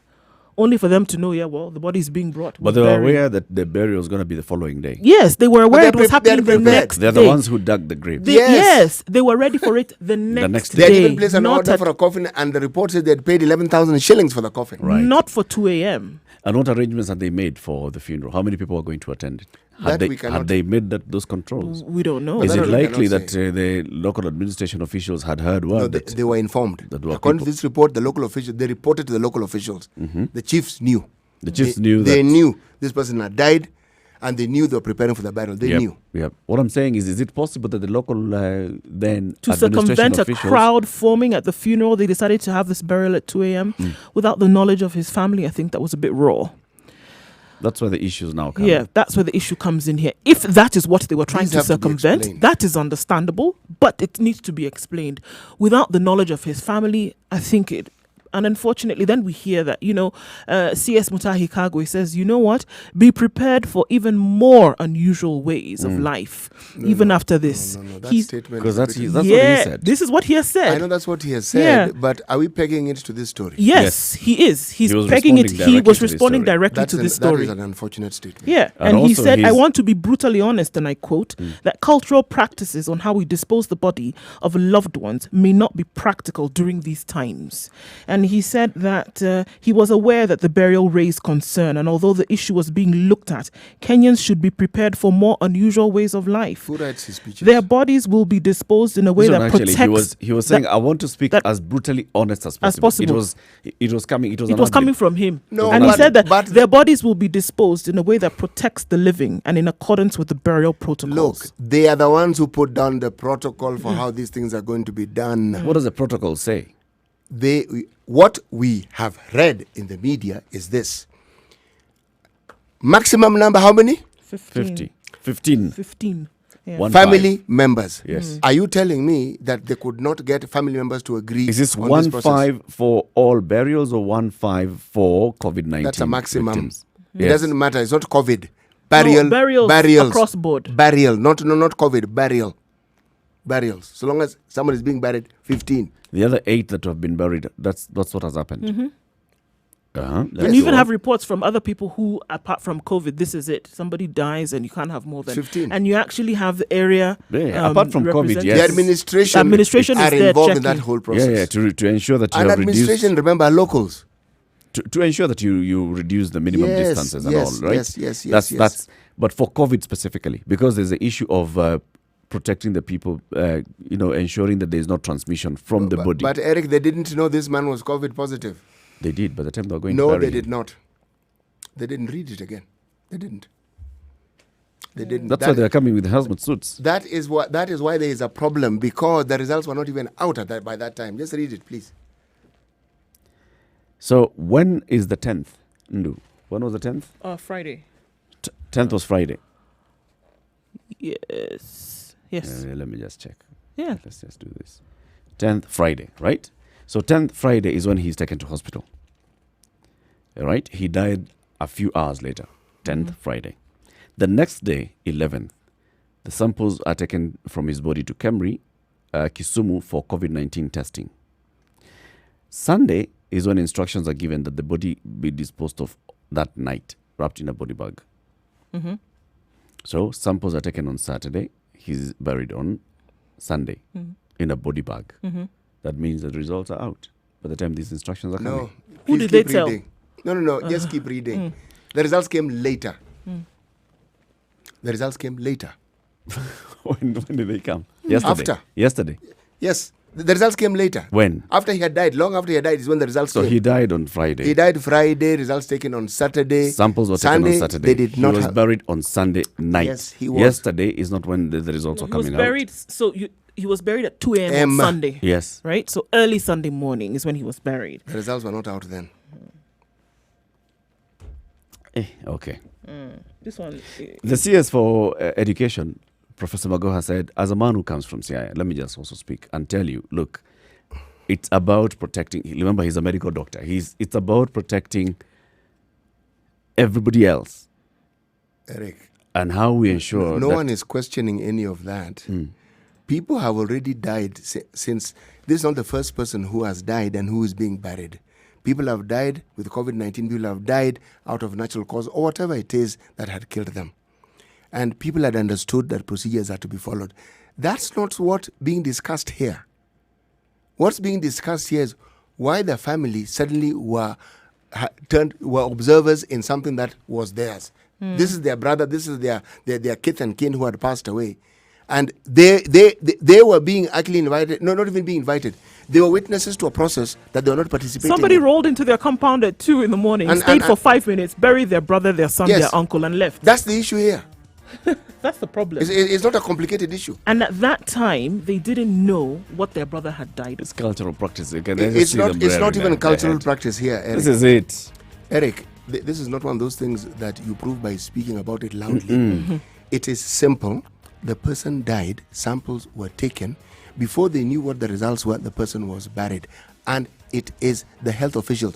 What was to stop the health officials from they knew the home with the chiefs. What was to stop them from telling people, this is the situation we have and this is what we must do? This is what has happened. Gather 15 people, this is what we do. What was to stop them from doing that? That's simple. Even at that 2 a.m. What was to stop them? The brother said, and I quote, One brother. yeah, He's well, just a he was family there. spokesman. Right. He Eric, speaks for he's the a family family. spokesperson.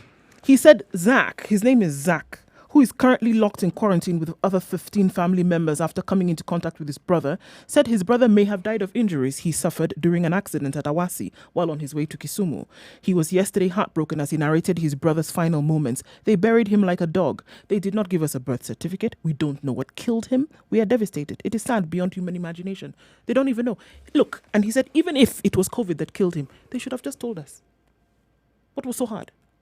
Tell us. We'll understand. You bury someone in their compound without telling their family members why it is you're doing what you're doing in the way you're doing it. And you knew that they were ready anyway. They were prepared. That's why you found a grave. It would not have taken anything away from you to just tell them this is what the case was. I'm seeing very many information gaps in this story. That's why I keep asking all these questions, because there are very many gaps. There are huge gaps. There are very many gaps in this story. In terms of everybody who is speaking from one side. Eric. And those sides are not...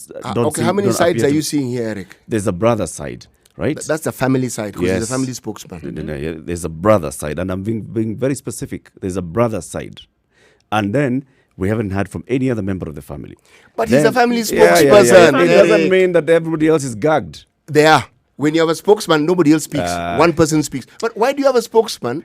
We have seen them being interviewed in the news, other people who are speaking. No, Eric, we're talking about this case. We're talking about this case. This particular case, yes. Okay, and what did they say? And what did they say? They're also just complaining, Are they saying anything different from the brother? The manner in which he was buried. The information whether they knew he was COVID is also coming not very clear.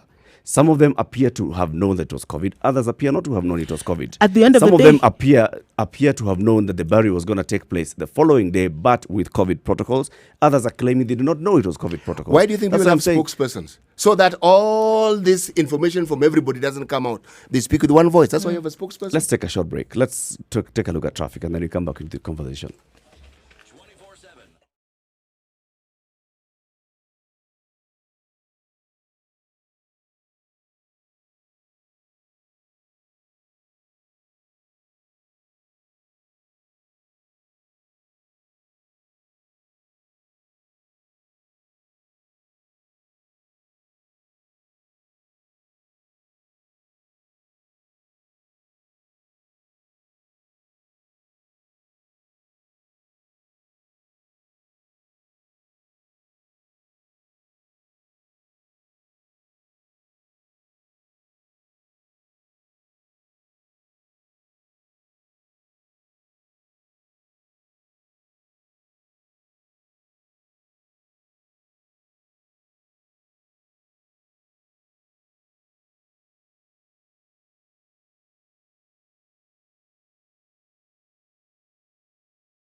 Not much of a change this morning. Most traffic that we see quite minimal on the roads today.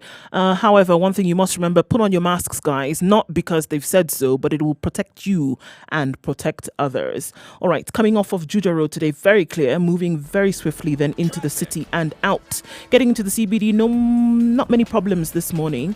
Public transport out in the open. I can't say it enough, guys. Use your masks. It is a requirement, but it is also keeping you and others safe. Spice of MKE is how you can reach us on Twitter.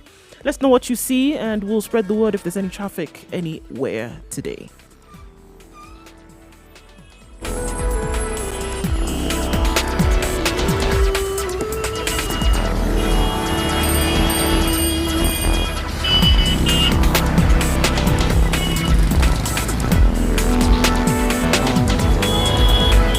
Classic soul, R&B, smooth jazz, neo soul, and nostalgic ballads. Make some noise. Yeah! You're listening to Spice FM. Mature, intelligent talk every morning.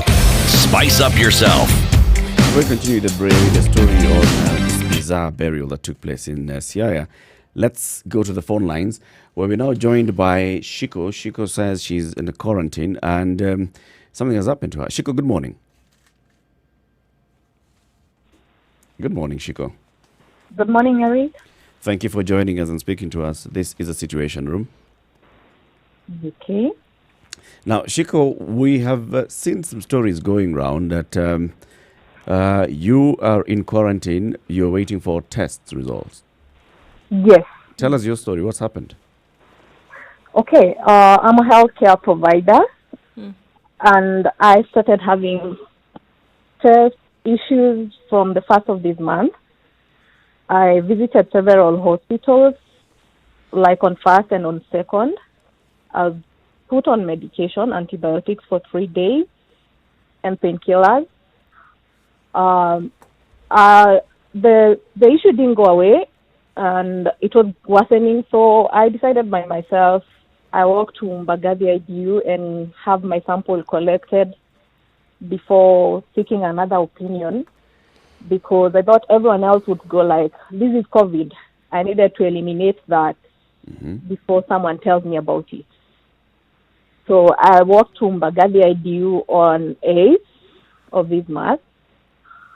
I was the first client to be seen that day. I waited from around 8 to around 11:30 when my samples were picked. And I was told to come back after 3 days, which was ending Friday. But I chose to come back to go get the results on Saturday, which I didn't even make to get them because I was unwell. That made me visit hospital again, because now the difficulty in breathing was really bad. Like I had shortness of breath, the chest pain was really bad.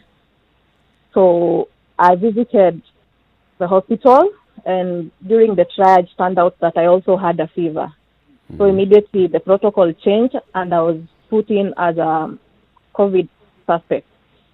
But I told them, and I mentioned I had already picked my samples, and they were at Mbagathi, and I believed they were ready. So I sent my husband, and he went to pick them, and I called a couple of other people to help me get the results. And when he got there, the typical Kenyan mentality, he was told, who does this Chico think she is? She sent like 3 guys in the last 30 minutes to look for her results. They are not ready. Tell her to wait. So I took, Saturday ended, I was put in isolation. On Sunday, I called. I tried reaching out through friends and everyone. Sorry, Chico, you say on Saturday you were put in isolation? Yes. Where? At Nairobi Hospital. Okay. So I tried on calling friends on Sunday to help me get the results from Cambridge. I was told they were installing a new system, one that's supposed to give the results much faster. So I didn't get any results. And I had to wait till yesterday. So yesterday I tried calling through friends, through colleagues, calling to Cambridge, now thinking the problem is in Cambridge, because I was made to understand the rest of the samples that had been collected that day were all out. And I remember all the people we were with at the waiting, they were all healthcare workers too. So I called my mom-in-law, and she said, there's a problem because it looks like they can't find your results at Cambridge. So I call my friend and tell her, can you kindly check for me at Mbagathi IDU where there might be a problem. She goes to Mbagathi and she tells me, oh, your name doesn't seem to be appearing on the log sheet that sent samples to Cambridge. And they say you can only get another sample, but your name appears on the triage sheet for the day. I was the first client who had their sample picked on that day. So it just hit me. I have been here. Like, we've run other tests. They are all okay. And by elimination, the only other suspect that's left with my test issue is COVID. And I can't get the results. You haven't gotten the results yet. So let's take you back to the day that you went to Mbagathi IDU. That's Wednesday, was it? Yes, Wednesday, this 8th. So on Wednesday, when you go to Mbagathi IDU and you present yourself with these symptoms, yes. When they took the sample, did they tell you to go into quarantine? What's the protocol at that point? Do they just take samples and tell you go back home and then we'll call you? We all went back home, and then there's no call. You go back and get the results. Okay. Yes. And then now you're supposed to have come back for the results on Friday. Yes. And on Friday, you opted to go for your results on Saturday. Yes. How were you feeling on Friday? Why didn't you go for your results on Friday? I didn't go on Friday because I felt it was just like knowing how most organizations, like government-run organizations will be, I felt maybe my results were not yet ready. Let me just give them one more day as I wait to see how my test goes like, how the treatment goes like. So I chose not to go on Friday. But you were okay on Friday. You could have gone. I wasn't really okay. Can I just confirm again, where right now as we speak, where are you?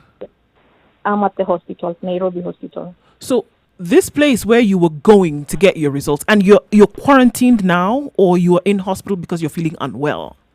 Yes. Which one is it? I'm at Nairobi hospital. I understand. But are you there because you're feeling unwell and you're being treated, or you are in isolation?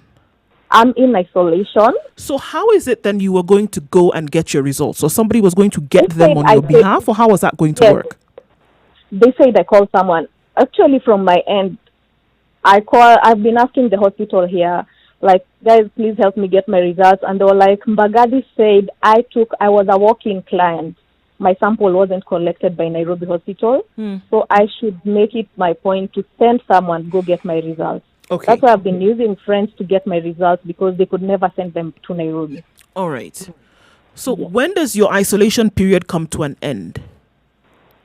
I don't even know now, because I don't have results unless I get a new sample collected today. Okay, you're gonna forgive me because I'm gonna ask you a number of other questions. Now, Okay. under whose directive was it that you then go into isolation? No, I came to hospital because I was unwell. Okay, so when you came and got treatment, then who decided then it was time for you to then go into isolation? When I came to get treatment, and I was asked at the triage, they are asking those questions: if you have difficulty in breathing, if you have chest pain. I could check out like three symptoms. What took me in was because I ran a fever of 38.3. So when they tested my temperature, when they took my temperature and it was high, like protocol changed, and immediately I was put in as a COVID suspect, because I even informed them I was here previously. Like a few days ago, I was put on an antibiotic, and it looks like things are not changing, because previously I didn't even have a fever. That's why the first time I visited the hospital, it was treated just as a normal respiratory issue, and I was given an antibiotic and let go home. Okay. So then at what point did they decide that you must then go into isolation? When I came in on Saturday. And who did this? The doctor who was attending to you? Yes. There was a protocol from the hospital. You said, I actually may have come in contact with somebody, so maybe I should be isolated. Whose decision was this at that point? The hospital. The hospital said, we're going to put you in isolation. Yes. Okay. And had you told them at this point that you had already given a sample at Bagadi? Yes, immediately. Immediately they put me, because once they took my temperature and it was high, they put me again like in a kind of isolation in the tent. So I told them, I even took, because I knew what they suspected and I saw the reaction on their faces. So I told them I'm a healthcare provider and I had taken the sample. So they said, then we'll need to go in, but you'll go to isolation because you don't have your results. All right. So then after you've realized that it's possible through the whole, let's just play that side of it, that your sample may have been lost, misrecorded, something like that. Yes. Wouldn't it then be the next best thing to do, as is practice by you as a healthcare worker and the hospital within which you are, that another test then be conducted? Another sample be given? Or what happened is, during the medical round, the doctor told me I needed to get someone to get my results. So I told him, they're not telling you the truth. The sample is lost. They kept playing the card like, I'm the one who's not getting my results. I'm the one who's not sending someone to get my results. So they were in the dark and they were still waiting for the results. And I told them I have first-hand information that the sample is not there. Can I ask you a question? As a healthcare worker, are there situations that you've perhaps heard of or perhaps experienced where samples actually get misplaced or are lost? Okay, I know, like, there can be mix-up of results of samples, and in the past when that has happened to us, we do a lot of viral loads. When it has happened, the batch that had been conducted with that, the batch number is all, like, done away with, and we are asked to collect new samples. So this could be chalked down to just simple human error. It could be human error. What just, like, made me feel really bad is the log sheet did not look like my sample never left the IDU. So why would anyone want to trash my sample? Why would anyone, like, maybe just mislabel it? Because it would just have been, maybe they realized, and whose sample is this? Then it doesn't need to go because we don't have the details. Would it be difficult to take another test, or would it be difficult for other samples to be taken for testing? No, it's not difficult, but it's very uncomfortable. Very, very.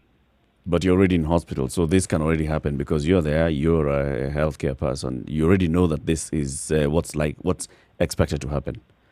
Yes, it's going to happen because there's no way out of this if I don't have my test results. I hear from what you're saying that you believe there's something sinister going on, but would it not be possible that, a test sample could be lost just in the whole process of doing things? Yes, it is very possible. And my point was, if we're going to do mass testing, it is really important that we check this out, like the quality control. What's the process of labeling? What's the process of storing the samples right after we get them? And how do we ensure that every sample we collect is on the log sheet and we have evidence that it has left? And on the other side, like after it's received on the other side, is there like a system that ensures, guys, these are the samples you sent and these are the samples you've received? So, like, everyone gets their test results, because it will also be like, what if my test sample went under another name? Got mixed up with Someone someone already has my results. That's a founded fear, I would say. But in terms of, protecting yourself and others in the next coming days, then what would be the process of getting another test done, Chico? Pardon? What would be the process of getting another test done? What would you need to do today, for example, to present another sample? Just nothing. The hospital is going to come and take the sample from me. Okay. And they'll also present it to the same testing facility. Okay. Yes.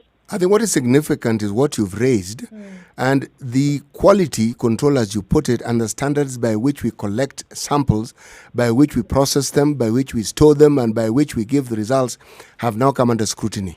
So I think those who have the mandate to oversee these things have to up their game and ensure that an error such as the one that we've been discussing doesn't occur again, because it causes a lot of confusion. And the aftermath, the resulting outcomes are sometimes not pleasant, because then people begin to question the entire system. And yet, maybe others have had a similar problem, but haven't raised them as you have. But again, it is an issue that has been well raised. Chico, thank you very much for speaking to us today. You're welcome. And I'm also hoping that in the meantime, as you're in isolation at hospital, that your close, immediate family members have put themselves in quarantine. Yes, they have. Just in case, you test positive, and then they also would be your contacts. So at least let that be contained from their end as well. Yes, they're in quarantine. Asante sana. We wish you all the best as you get your tests done today. Thanks, Chico. Okay, thank you. Thank you so much. All right. It's 6 minutes to 8 o'clock. Good morning.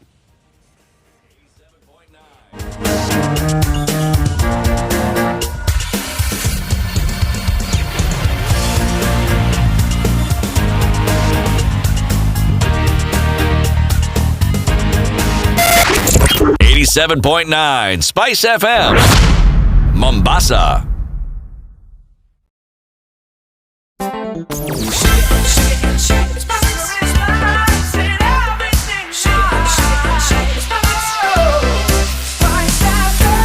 Spice up your life.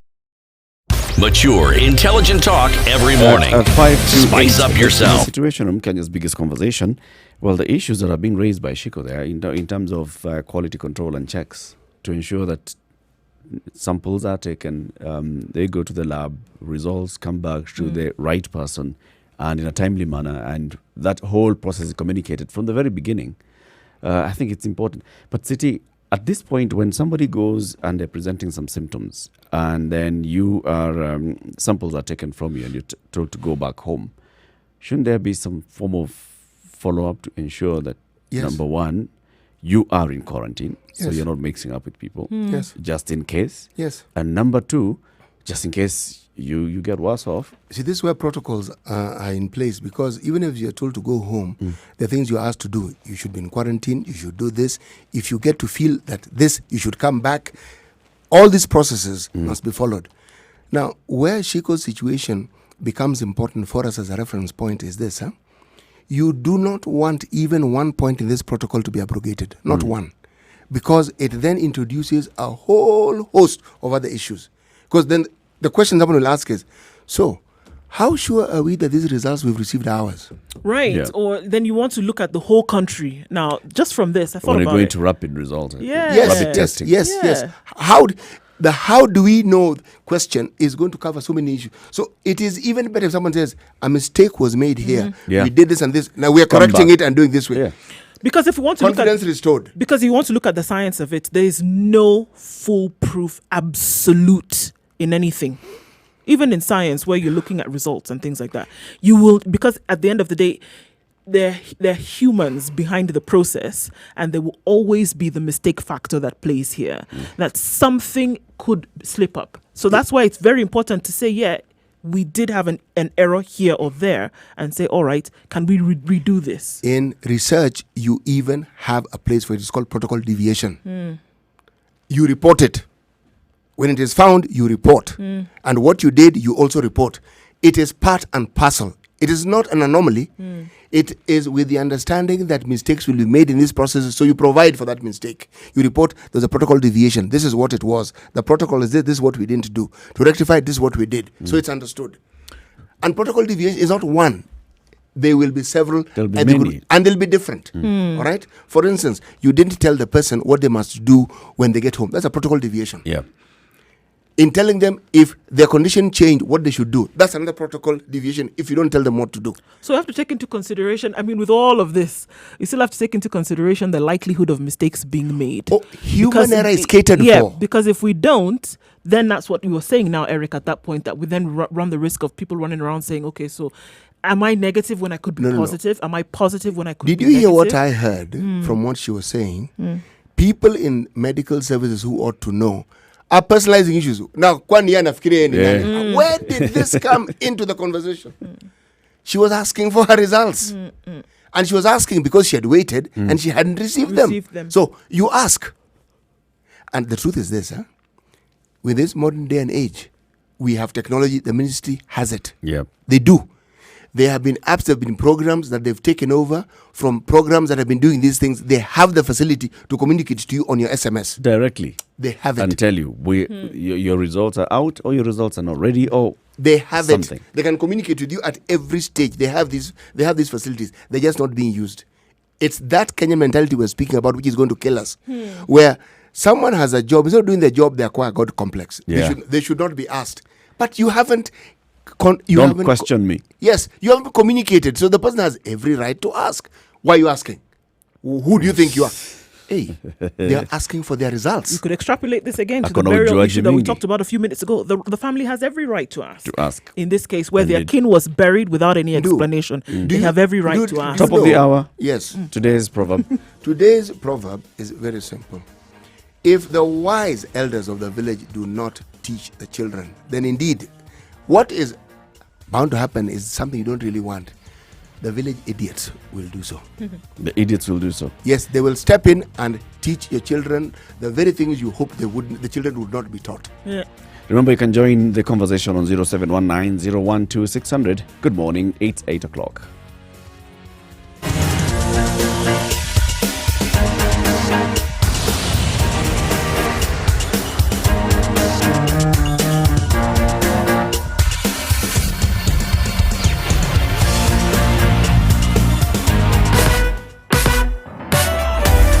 Sugar and spice and everything nice. up your life. Change, not really. Traffic around the city is, as we saw it about an hour ago, not much on the roads in terms of people moving. It's likely to be this way for a while now, and I think it's the new way of life that we'll experience. We'll let you know if anything pops up, of course. Let us know as well. Spice of MKE is how you should reach us on Twitter. Let us know what you see, and we'll spread the word.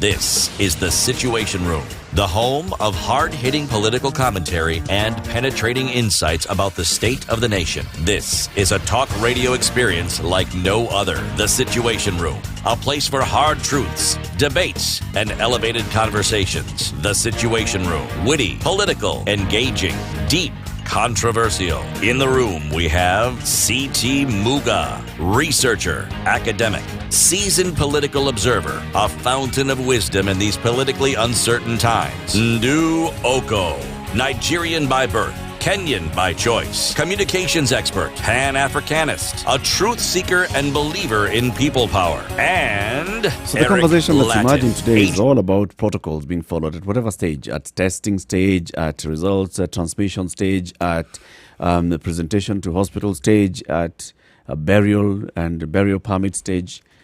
What does it say? Let's go back to Section burial. 1B of Public Health Rules on COVID-19. Okay? Simply, you bury from 9 a.m. to 3. That's the time you Between 9 a.m. and 3 p.m. Daylight. Not morning, daylight. Okay?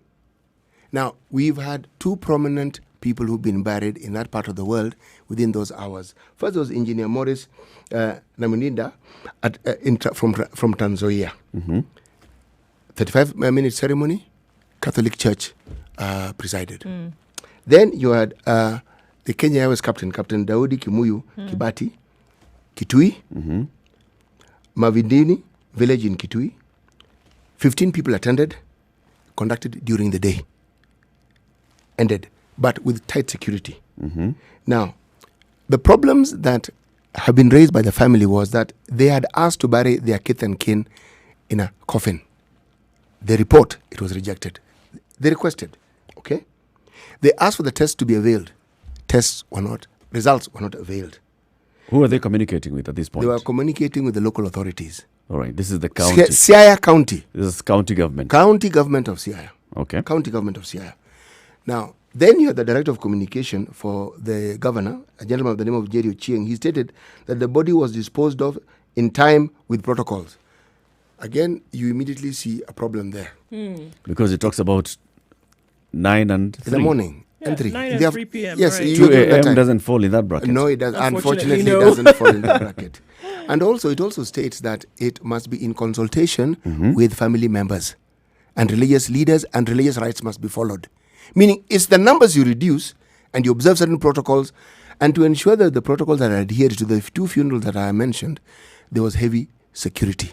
It's something the county can provide. The Luo Council of Elders supported that timely burial, and they said that in Luo traditions, people were buried depending on the circumstances in such a manner.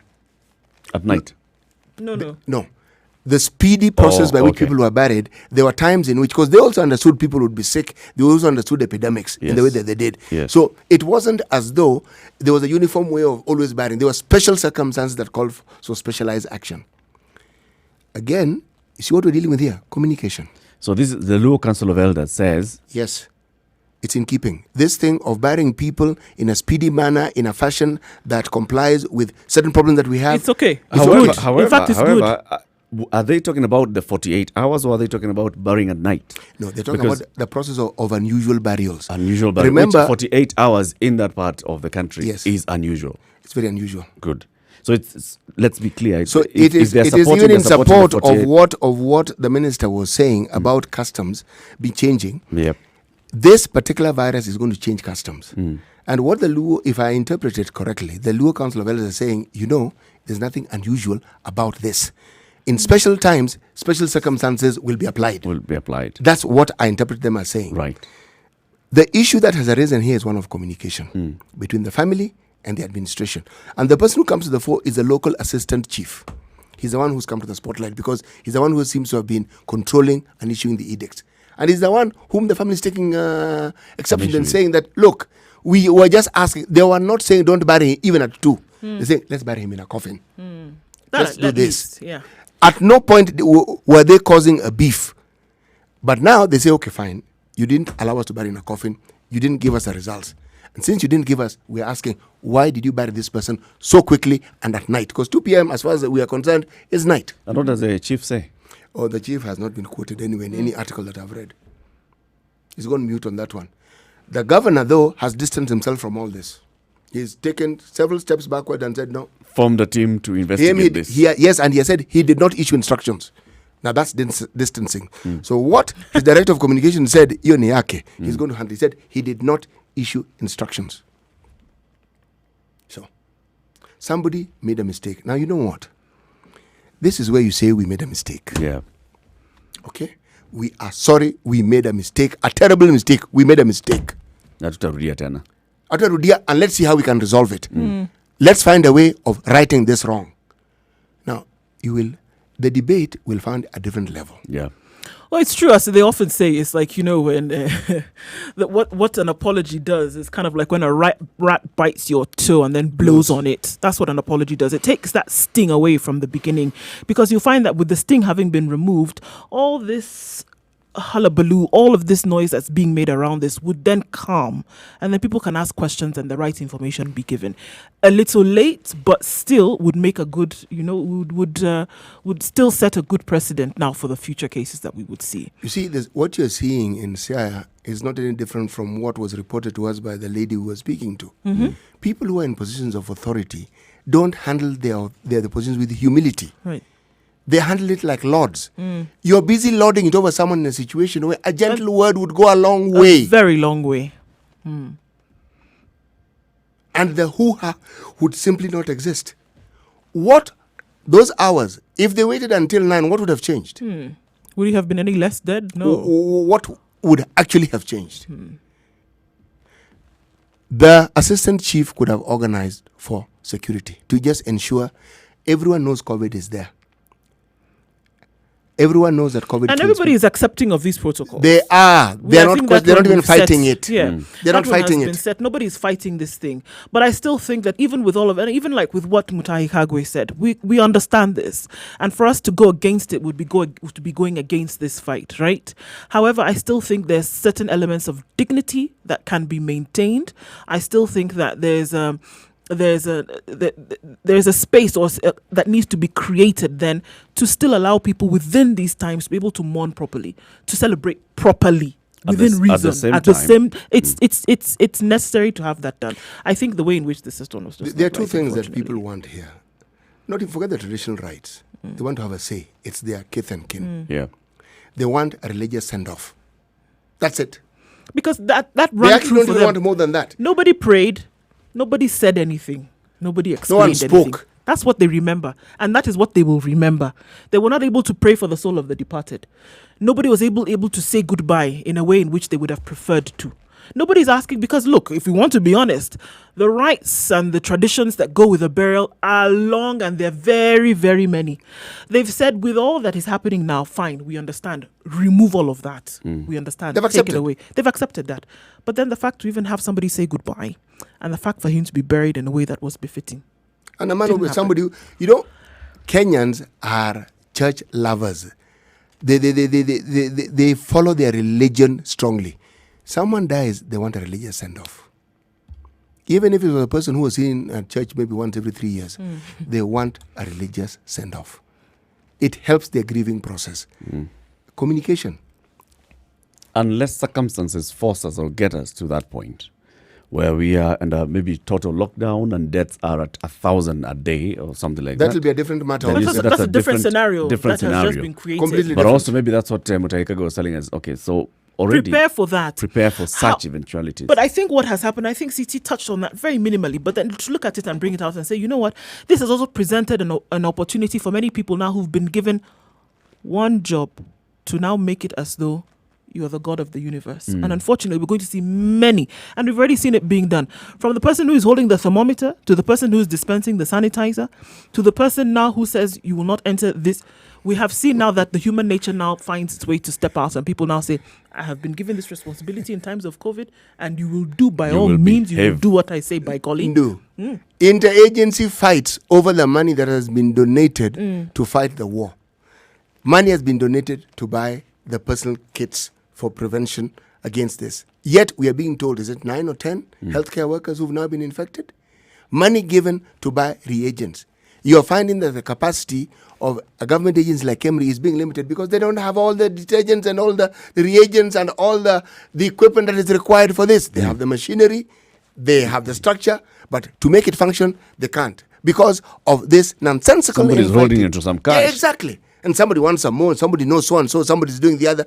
The same nonsense is being replicated at the level where the fight is supposed to be hottest. Now, if KEMRI has, and in all honesty, it's not even 10,000, 16,000 capacity for testing on a daily basis, but they don't have the reagents, that 16,000 capacity is a fairy tale. It can be zero. It might as well be zero. And yet, we have money, it has been given. It's supposed to be used for buying all these things to make this thing possible. That again, we have a hiccup. So it isn't what we're discussing that happened in Siaya. Just extrapolate and move it upwards. You're going to find it's a continuum. And that's why I said, this divine intervention is genuinely, honestly required. Mutahi Kagwe, I said it was unfortunate he said what he said. It's unfortunate because he should have said it with greater clarity and given better examples. COVID-19 isn't just going to change cultural norms. It's going to change us and our way of life completely. And that covers social norms, cultural norms, whatever you want, our finances, our education, our relationships. It's going to redefine everything. And you have to have an open mind and understand that redefining is what's going to keep you alive. If you stick to things that don't comply with what we have currently, you will die. As certainly as there's night and day, you will die. Things will change. Yes. And life will go on without you. Little detail there. So even as the minister speaks strongly, let him turbocharge his speech a little bit and speak even stronger and give in greater details. It's important. This isn't a time for mincing words and saying things politely. Plainly, strongly, these are the consequences if you don't do this. These are the benefits if you do this. Clear. So one cannot say, we didn't quite understand him. No, we didn't understand him. Let there be no room for misunderstanding. No, I think he was quite clear. I would like to be brutally honest that our cultural practices on how we dispose the bodies of our loved ones may not be practical in an extreme situation. I therefore want our people to be mentally prepared and to accept that COVID-19 victim bodies shall be disposed in a manner that protects the living from infection. Being brutally honest. That person is gone. Let's protect the ones that are alive. I'm saying people don't die as often as they are alive. Let him also address those who are alive so that they don't end up in that position. That's what I'm saying. Customs are going to be changed. But also there's the issue of people not just heeding to what... Eric, that is why I'm going back to the divine intervention that I spoke of. If people get scared, what is going to happen? They'll go back to factory settings. So they actually now won't hear you completely. So this is information they must keep hearing until they understand, and there must be actions that bring about the consequences of these things that they're saying. It can't be just you're told, you don't adhere, this happens. You don't adhere, this happens. Now, people are going to say, but if you jail them, what happens? Well, if you don't want to jail them, then build concentration camps. I know it sounds a bit bizarre. But if someone isn't adhering... and those that want to... Yes, and they want to endanger lives of people, fine. Build, even if you're building COVID-19 establishments for giving people isolation centers. Build isolation centers for these individuals who seem to think that they can just keep breaking the law of the country and endanger everybody's lives. Throw them there. Let's take a look at weather, and then we'll come back. I'll give you the experience of my visit yesterday to the Roadblock on Thika Road. So there's a roadblock just past Blue Post Hotel. near Thika Sports Club. I'll tell you what I saw yesterday. Police officers and officers from other arms of government were there, and people who were trying to travel back from upcountry to Nairobi or from Nairobi outside the county. Good morning.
Sun peeking through those clouds in Nairobi today at 18 degrees. Likelihood of showers quite high this afternoon. Highs of 24 and lows of 16. In Nyeri, it's mostly cloudy this morning. We're looking at showers in the afternoon with highs of 24 and lows of 16 as well. Nakuru is mostly cloudy, opening into an afternoon of showers. Highs of 24 and lows of 15. Eldoret cooling it down a little bit with highs of 22 and lows of 14 with showers through the day. Kisumu at 20 degrees is mostly cloudy this morning. Warming up this afternoon, we'll cool it down with showers. Highs of 27 and lows of 20. Malindi at 27 degrees, experiencing light showers throughout most of the day, turning into heavier rain in the afternoon then with highs of 31 and lows of 27. Mombasa is mostly cloudy at 27 degrees, highs of 31 and lows of 25. In Kampala at 20 degrees, it's cloudy conditions through the day, going into rain later on through the night. Highs of 25 and lows of 19. In Dar es Salaam, it's mostly cloudy at 26 degrees. Scattered thunderstorms expected in the afternoon. Highs of 29 and lows of 24. In Joburg at 13 degrees rather. It's a cool day, a cool morning. Highs of 21 and lows of 11 with showers in the afternoon. And finally, Lagos is partly cloudy at 27 degrees. Warm afternoon with highs of 35 and lows of 25.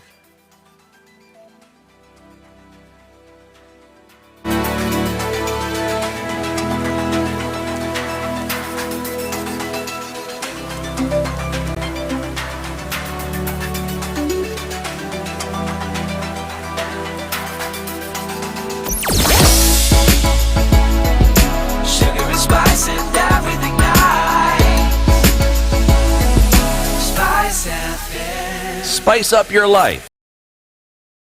Mature, So over the intelligent Easter talk. weekend, social media was awash with messages from people who were bragging, so to speak, of how they had violated the quarantine measures, isolation measures, stay-at-home calls by the government.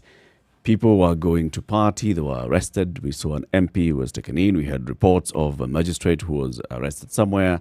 We also saw people who were being arrested in estates within Nairobi, the Nairobi Metropolitan. And we also saw people who were claiming that they had left the Nairobi Metropolitan region, which is an isolation, and gone outside the boundaries of the Metropolitan region to go and have a happy Easter, wherever. Some of them were saying that they passed the roadblocks, and because they are not going to church, they just left their sadaka with the officers burning the roadblocks. So that's what they did with their sadaka for the Sunday.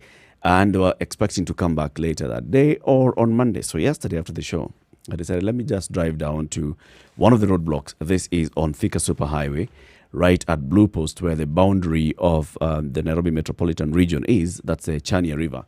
So the police have set up the roadblock up the hill when you're leaving Blue Post Hotel, heading towards Muranga, up the hill. And on the way from Muranga coming back into the Nairobi Metropolitan area, at just the junction that takes you into Thika Sports Club. Now, the roadblock is clear. It's clear that you're not passing. You're supposed to stop here and explain where you're going.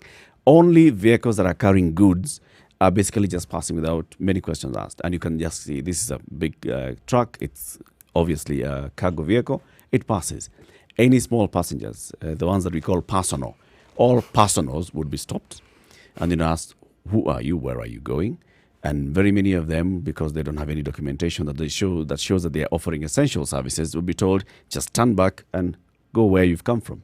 You are not supposed to go beyond this point. Others, the ones that were passing, that I saw passing, Kenya Power vehicles passed. Other vehicles that passed, an ambulance came and passed. Some security company vehicles passed, because I think they operate within that region. This is private security company vehicles. Then also, someone like myself. So I produced my media badges showing that I'm an accredited journalist, that I am here to cover a story. And I still had to explain to them, so where are you going? I told them, no, I'm just actually coming here to this roadblock. I'm not going anywhere. I'm not going beyond this point. So they told me, right, so you can park on the side, get out of the car, and tell us who you want to speak to. I did that. And during that time, I noticed a couple of things. One, no PSVs, no matatus, no buses at that point on the road.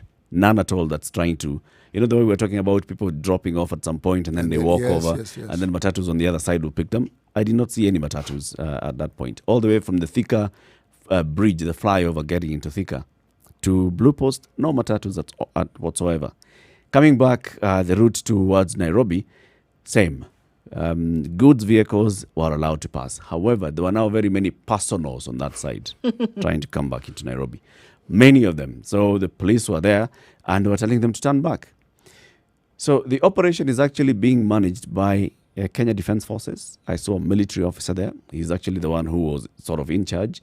A senior person from the Kenya Police. He was an assistant inspector general of police.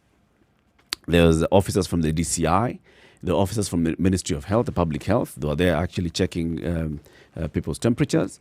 There were other officers who had come from other ministries, and they were telling me, so we've got people from agriculture here who were just to make sure that food is passing and food is going. So there were a number of officers. And then GSU officers are the ones who are stopping vehicles and saying, where are you going? Let me see. Do you have any documentation that shows your essential service? So many people were coming there with all manner of excuses. One person would come and say, you know what, I am the people I'm carrying behind are essential service people. I'm carrying a nurse, and the nurse needs to go to work. So where is the nurse coming from? Oh, the nurse was up country and she was on leave. Now she's been called back to work. So they're told, all right, so you're the nurse? Yes, show us your documentation. Goodness nurse gracious. proves their documentation. They're told, now, nurse, get out of the car. Wait here. You'll get another vehicle that takes you to Nairobi. You, Go back. Go back. Rudy. Some people would come in there, vehicle that's labeled, it's, carrying an animal feeds. It's an animal feeds company. But it's a small vehicle. It's a saloon car. So obviously it's not carrying animal feeds. It's carrying human beings. 5 people. 2 at the front, 3 at the back. Already they've violated the regulation that requires that you minimize the passengers in a vehicle. So already those ones are told, now you guys have violated many that. problems so here. You're not passing, but first of all, can you just park there? We deal with you because you're excess in the vehicle. Then there was this other person, and I posted a video on social media, and it was even shared on our social media platforms. So this person, I found him very distraught. He had already parked his vehicle, was walking back, and he had come now with his papers to try and convince the security agents, the security officers, why he ought to be allowed to pass. His reason is, as you can see from my papers, I am a medical person. I'm a healthcare provider. I work in Kikuyu at a place called Gikambura. This is in Kikuyu sub-county. And I had just gone to Murang'a for Easter. I'm heading back now to work. So they're asking me, so wait. Let's start from the beginning. Let's start from the beginning of this sentence, because that's where I'm stuck now. Where are you stationed?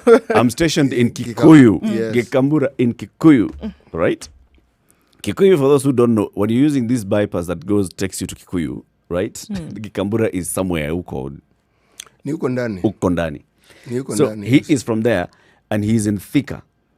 He's coming from Muranga. Thika is not near Gikambura. Is not near Gikambura at all, right? Okay. It's in a different sub-county altogether. Where are you going? I had gone to visit my family over the weekend. Now I'm going back because now I'm going to work. You told my friend, can you turn back where you've come from? So I found him and I asked him, so what's the problem? Why are they denying you entry? And he was explaining to me the same thing. My papers are clearly showing I am essential services. This is according to the Gazette notice. In fact, I downloaded this from the Gazette. It has been signed, it has been stamped by my superiors. Look at it. It shows I am essential services. He's a paramedic.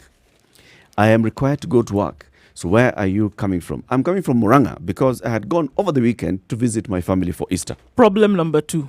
Did you know, as you were passing, that you were not supposed to leave the Nairobi metropolitan area? Yeah, I knew. In fact, I left the police officers and I showed them my papers and they were allowed me to pass. Because he's because paramedic. He's, essential services. Essential services. Okay. He showed these papers and he was allowed to pass. Now he's wondering why they can't allow him to pass, come back, and yet He's essential services. He's essential services.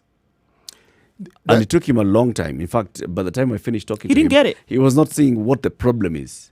I asked him, so do you think it's okay for you to leave the Nairobi metropolitan area, as has been directed by government, stay here so that you don't take contamination and infection to other parts of the country? Yes. It's like, but we cannot distance ourselves from our families. We've got to be realistic. There's fear, there's COVID, but we cannot distance ourselves from our families. Now, at that point, you clearly start to see when you speak to people on the ground and you realize, well, this COVID, this thing has not connected.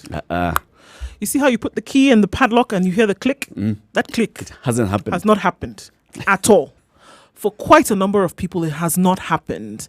And when we see the kind of traveling that people who say, I'm going to visit my family, the thing has not even resonated. It doesn't occur to him that he could be taking the virus to his family. This dear beloved family. No, it doesn't. And he thinks the virus knows that he's a health worker. Yeah. He's a health worker. He should be allowed to pass. He can go anywhere. Essentially, his understanding of... he seems to believe that because he's essential services, he has impunity. That's the mindset of very many people who are holding that badge. Essential services. Have you seen these clips that we keep seeing of people in authority within government? There was one which even featured a magistrate. Yes. And you're wondering... Essential services. What do you think you are doing hiding in some place what do you think you are doing? Because I have these essential services, because I can prove to you that I'm a person who is very important in this society, then I can do whatever I damn well please. It's about drinking, I can drink. It's about violating the curfew, I can violate the curfew. What is 7 o'clock? It's for other people. It's not for me. Now you've got it. It's for other people. Yeah. You're different. What's this boundary? Why are you asking about your results? Kwani, who do you think you are? Yeah. Right. It's a kind of impunity that we have. Now, when I was speaking to the officers there, I didn't even tell them the kind of conversation I'd had with this gentleman. Very wise indeed. But they were telling me, Eric, when you go back, please try. Can you see what we are dealing with? Look at the number of people who are trying to come back to Nairobi. All these people left. Can we start there? Out. They left. At some point, they left. Leave alone the curfew. The curfew was about 3 weeks ago, right? Now we are seeing we're completing the week 1 with the whole NMA directive. Yeah, this is cessation of movement from still within. Left. So it's not a matter of, the thing is, and when I saw these folks who climbed the hill, I don't even know which area this was, and trying to get into Nairobi. They're quite happy. They're very happy with themselves. Yeah. And for them, COVID had nothing to do with this great feat that they had accomplished. Of defying the government. Was defying the government. Forget COVID, that one can wait. It can come later. We don't see the danger of this thing. The senior military officer, Major Buluma, was telling me, people assume that they are defying the government. They assume that they're doing this just to show a finger at the government. They assume that when you're breaking these rules, you're just doing this so that you can spite the government. But you forget that it is about you. This is not about the government. And your family. It's about you. I'm here just to ensure that people do not violate this. I cannot force you. You can use some panya routes. You can even come here and lie to me and walk. But if you choose to do that, surely. You're endangering yourself. What more can I do? this idea of turning people back is a good thing. Let the And hospital, it was clear. let the hospital do without that one worker. Yes. It's okay. Because the danger that person poses, there was the danger of transporting the virus. There's the danger now of bringing some more. No, let him just stay where he had gone. And then, he had the face mask, huh? And the face mask was He off had the a, mouth. he had a mouth, He had a mouth mask. Because it wasn't covering the nose. No, it wasn't. It was just there, just because police are here and they want to see someone with a mask. And this is a I have healthcare a worker. mask. He's a healthcare worker. Now, this is the kind of attitude that we have. Our problem is actually graver than we think, huh? It is. It's a kind of attitude that we have among people. We will point fingers at Mutahi Kagwe has not told us. We will point fingers and say, the governor, now look at what the governors are doing. They're just stealing our money by paying for jerrycan how much money. We will point fingers and show, look at what the government is even ignoring people in China who are Kenyans are dying in China. You're forgetting what you're doing here. All those things have a place. We will call the government out. We'll call the county governments out. But we'll also call the citizenry out.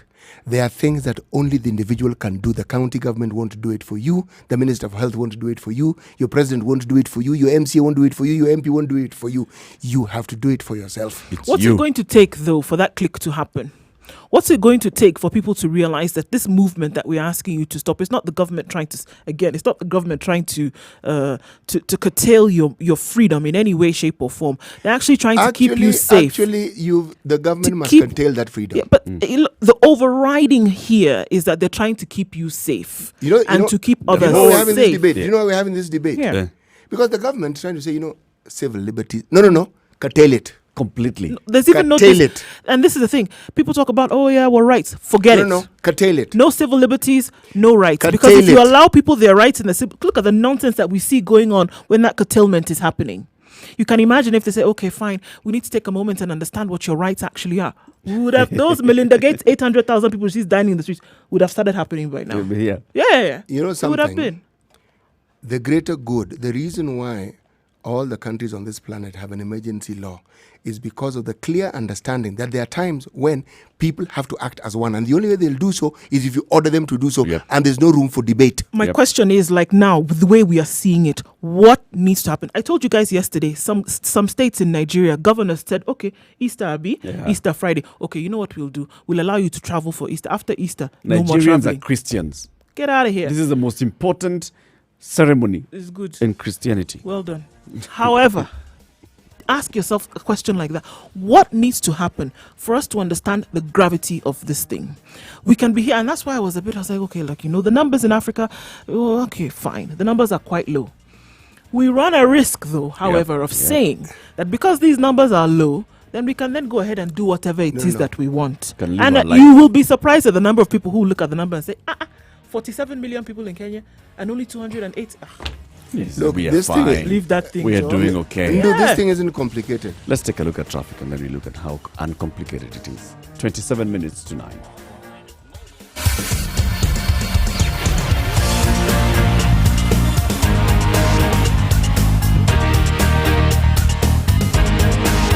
All right, has anything changed? No, not really. Roads are still clear today around the city. And interestingly enough, yes, around the country. From Mombasa to Eldoret to Kisumu and in Nairobi, right around, not much traffic, guys. People are staying on working from home, the few that we have on the roads. We need to remind you to put on your mask when you're going into public places. Very, very important. Not because the government has said so, but you need to protect yourselves and others. We'll let you know what it looks like if it changes. Remember, you can let us know as well. Spice FM KE. Reach us on Twitter. Let us know what you see. In case anything pops up, we'll be sure to spread it.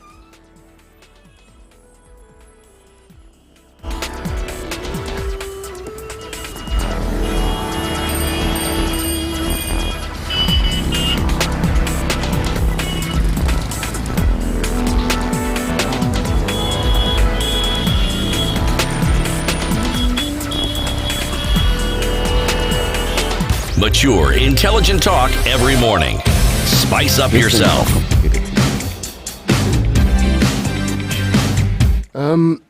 What is truly unfortunate about human nature is that consideration sometimes makes it worse. It doesn't make it better.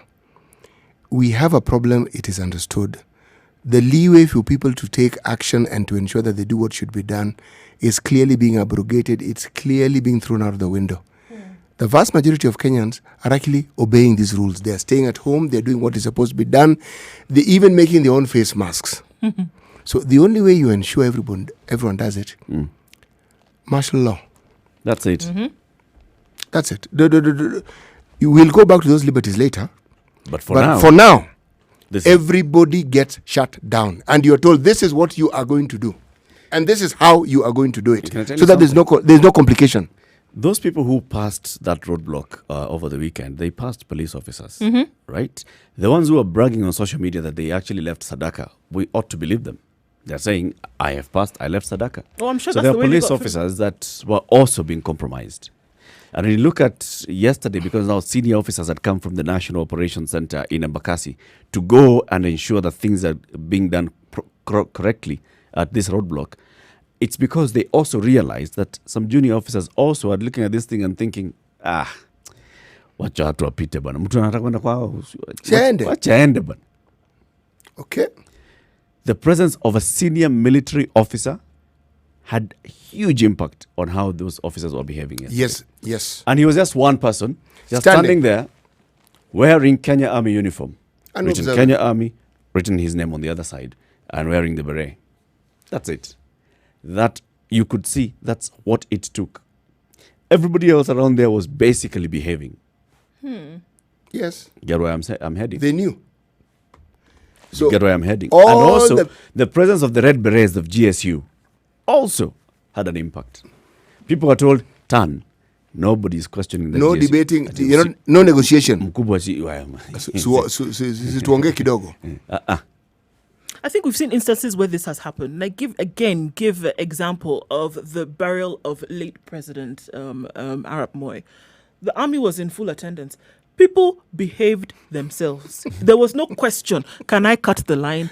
Can I get an extra? Can I go? No, you don't even ask. Even this is what the they have said length of is time going you are given to speak. I want to wail longer when that. Never. Come. When he was lying in state. Pass. Move. In fact, until you saw some people marching past you, wondering, did they forget that the body is there, and that's actually who's supposed to be paying respect to? The person that they saw that they were afraid of were those people along. And all the person was sides. doing was standing and watching you. Yep. They were not talking. They were just looking at you. So look, and I give again. Shebi want to give examples. I want to go around the world and see how this thing can work. North Korea had one case of COVID, and unfortunately, the man died. There has not been another case of COVID in North Korea reported in North Korea. Whether they're testing or whether they're not testing, whether they've decided that they're going to put a gag on the information, we don't know. But not another one. What have they done? The army, they said, what? Lock this thing down. Nobody's going anywhere. No question, no comma. Army. Not police, not maybe can we, should we. No. Essentially, in this week, Kenyans, we are giving you permission to do A, B, C, D. On this day, this is what's going to happen. So let us give you the details so that you understand. Yeah. When we say lockdown, this is what we mean. This is what we mean. When we say essential services, this is what we mean. When we say this is what we mean. If you are found to go against those laws, this is what will happen to you. Let's give you the details. Blah, blah, blah, blah, blah. Believe me, they apply that even over a weekend. That's it. You will be shocked at how orderly people are on Monday morning. Someone calls you and says the word party, you disconnect the phone. Disconnect. Disconnect. And they are far. They are calling you from Kitengela and you are in Kikuyu. Yes. The reason is this, people will, why I said it was not complicated. You know how they will get the message when they realize that the government is not joking with them, neither is the government inviting them to a public participation meeting. Yeah. You're not being asked to give your views. You're being told what to do. Everybody is being told what to do, and you're being told in detail. That will help us. Order can be maintained. We'll have clarity as to what's being done. We will know. Believe me, it will help, and it can be done. What did South Africans do? How long did they turn this thing around? A week. A week. And they saw that this thing is working. They extended it again by another number of weeks. They said, okay, it's working. We need to make sure that we get this thing down, extend it. People are cooperating, not because they say, oh, Ramaphosa is a nice man. No. This is not a popularity contest. No. That's not the issue at all. Understood. This, and I think, look, this is what needs to happen. Again, like you say, which color do you like? We talk about it until we're what, purple in the face, CT? Deep blue. Deep blue. The virus does not move itself. It is impossible for a virus to move without a host. It can't. It doesn't move itself. People move it. Especially this one that's not airborne. So now this is the premise upon which this thing must be set. When they're asking you not to move, it's not because they don't like you. It's not because they've said that let's now make your life a little bit more difficult than it already was, because they've also understood this. And we're trying to get you to understand at the same time that if you don't move, the virus cannot move. We need to get to that point where you're pissed off enough to understand that if you don't move, the virus cannot move. And then what do? We slow down the rate of infection. We slow down the veracity of infection. We slow down the numbers, the speed at which people would otherwise be infected. And then we get to a point whereby we're getting off the season of infections. That is essentially what happens. More so impunity. Here you are as a magistrate saying that you're going to go and have a drink with your fellows over here. You're going to have a baptism, birthday party. What are you doing? More do you know impunity. Who those people are? Getting a message here from somebody who lives from beyond the borders of the Nairobi metropolitan. This is in Isinya. He says, I'm locked out of Nairobi. I'm wondering why politicians are allowed to pass the roadblocks. And this is in reference to what has appeared in the media, that ODM leader Raila Odinga and among others, we don't know whether he's still in Jubilee or not, David Murathe, went to visit Francis Atwoli, who lives beyond the boundaries of the Nairobi metropolitan region. They too. Essential services. Essential services. Politicians are essential services. Are offering essential services. Are they? This is it. We had a conversation yesterday about this. The kind are of they essential impunity, services? the kind of impunity we're discussing. If Francis Atwoli's home is beyond the boundary of the Nairobi metropolitan region, you have no business being. How did these people come from Nairobi to go to the Nairobi outside the Nairobi metropolitan region? What essential service were they going to offer Francis Atwoli? You see, when you declare a state of emergency, it is clear that your civil liberties have taken a break. It is clear. If we seriously want to ensure that we save our people from this possible catastrophe, unfortunately, this cure at this particular point in time must seem to be a little more horrible than the problem. And it means these civil liberties have to be suspended. Completely. You don't need them if you're dead. So let's not get to the point where we are save dead. Lives. Yes. And if someone will tell you, what about Tanzania? Tanzania is a completely different country and functions on completely different structures. Completely. Yep. Theirs are not like ours. No. They have an inbuilt human tracking system. Let's go into the short commercial break here, and then CT, when we come out of it, let's look at the financial sector, shall we? Yes, we should. What are banks doing to help us?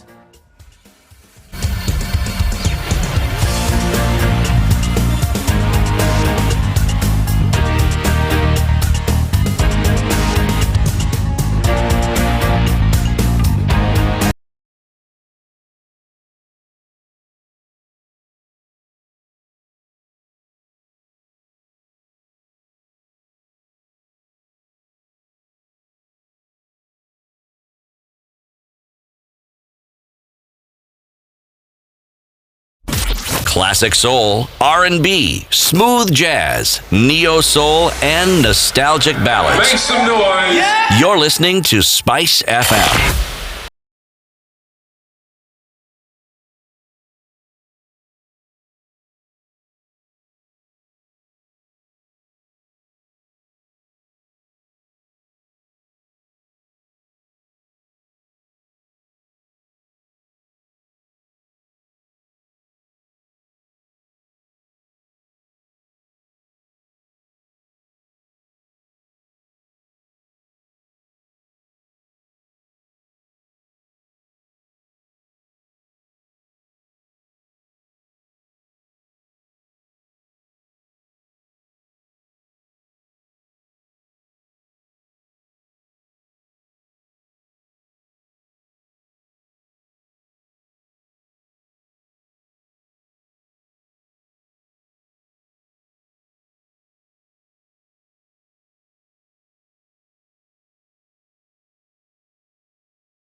People have loans. Banks want their loans repaid.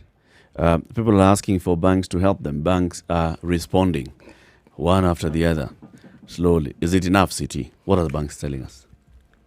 The banks are telling us stories. The banks are telling us things that sound good and things that they would like people to read and hear about. And I will consider it good news when I have reports of people who have taken the banks up at their word, and if the results of their taking the banks up at their word have proved to be positive. There is only one bank that I know of that seems to have at least took the cue and were quick in publicly documenting what they were doing for people who had accounts with them. In terms of the loans they had, in terms of facilities they had. Was it Standard Chartered or was it Stanbic? Stanbic. Clear. KCB told us, informed us in a newspaper article that they had put aside 10 billion shillings. That is excellent. Heko. I am waiting to read and to hear from people who are in the SMEs who have benefited from this particular facility. In front of me here, I'm looking at Absa Bank. They have a full-page advert stating on personal loans, mortgages, asset finance loans, credit cards, business loans, that they will extend the loan period to accommodate. They will not, that those who have these loans will not incur processing fees, that they will also extend the credit life cover for 3 months, and so forth, and so forth, and so forth. They say they will even waive the monthly access charges on Absa Integrator until June 20th. They will extend credit life cover for 3 months. Now, these are very good things. But why don't we break them down? When they say we'll extend your loan period to accommodate the repayment relief as interest accrued, as well as interest accrued over the for relief, what do they mean? It doesn't mean that they're not going to charge you interest. What does it mean? It just means that you don't pay for 3 months. Break it down then in English. Because they're saying this is a loan repayment relief, all right? Yes. For people with personal loans, repayment period relief up to 3 months, extendable to 12 months on application. So you get an automatic 3 months. If you'd like it to be longer than 3 months, apply. So here is where now the fine print comes in. We will extend your loan repayment period to accommodate the repayment relief as well as interest accrued during the relief. What does that mean, Siti? I don't understand, because if you look at the heading, personal loans, repayment period relief of up to 3 months, what does relief for 3 months mean? So for 3 months, there's a moratorium, you don't pay. Yes. Yeah. Is that what it means? Yes. That's what it means. So 3 no months. No principal, no interest, no penalty. I don't see them saying there's They've not talked about no penalty. That's something that you definitely... Well, And if you're getting relief, it means no penalty. No. Relief means that you will not pay your monthly installment as you normally would, so that you have extra money. So moratorium, you'll be given a break. So you'll you'll not be penalized for not paying. No. Yeah. Okay. So yes. No penalty but for interest, not... Right? Interest as well. As well as interest accrued.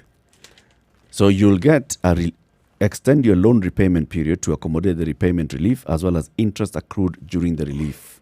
So during the relief, interest will be accruing. Anyway, but you won't pay. That's what they're saying. You will not pay. Or you'll pay it later. Because they're going to... all of these things that they're talking about, you will still pay it later. If the tenure of your loan was, let's say, 72 months, they're going to increase and you had 40 months remaining, you'll still... You are allowed... It will be put on the back end. It will be put on the back end of the time months. That's remaining. Exactly. So let's understand. Moratorium is not something that is now forever. Moratorium, if you want to break down the words, means essentially death. Right? You've put an end to what was normally happening. However, that's not really the case. You've just maybe put... It's not death. It's not period. It's a comma. It's because you will still come back and pay. So people need to understand. It doesn't mean that 3 months out of the loan was removed. No. The loan is constant. It's there. You will still come back and pay. It means that in this time... This month you don't pay. Next month you don't pay. The third month you don't pay. Now thereafter you're supposed to pay. But should you... That's okay. Yes. So but should you wish to extend, then now you have to apply.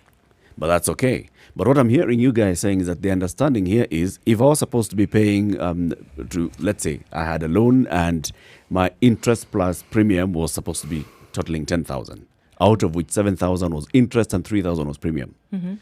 The interest of 7K will still accrue. Even when I'm not paying. The relief is on the repayment period. not amount. Please note, just read it. The amount, of course, can't change. I'm just explaining because if I still it's owe you important. 500,000 shillings, You still owe half a I million. still owe half a million shillings. It's just that for the next 3 months, I don't need to. You don't have to pay. Don't have to pay. Whatever you were paying before. Yeah. But Not what that you don't have to would pay for. But what you would have ordinarily paid, you will still come back and pay it later. Later. Yes. Yeah. You will still pay it later. That does it. It will still continue accruing interest. It will. It will. During this moratorium period? Is there a hold on all interest Yes. being paid? It's a moratorium. No, you're not understanding what I'm saying. The interest is still being built up. That's how they're calculating. There's no way the bank is going to say, okay, only the principal is only what we're going to No, count what for we- those 3 months. What I understand is if you have a tenure of 72 months, all right, you're on month 24. Next month would have been month 25, 26, 27, right? So for the next 3 months, we are going to hold this at month 24.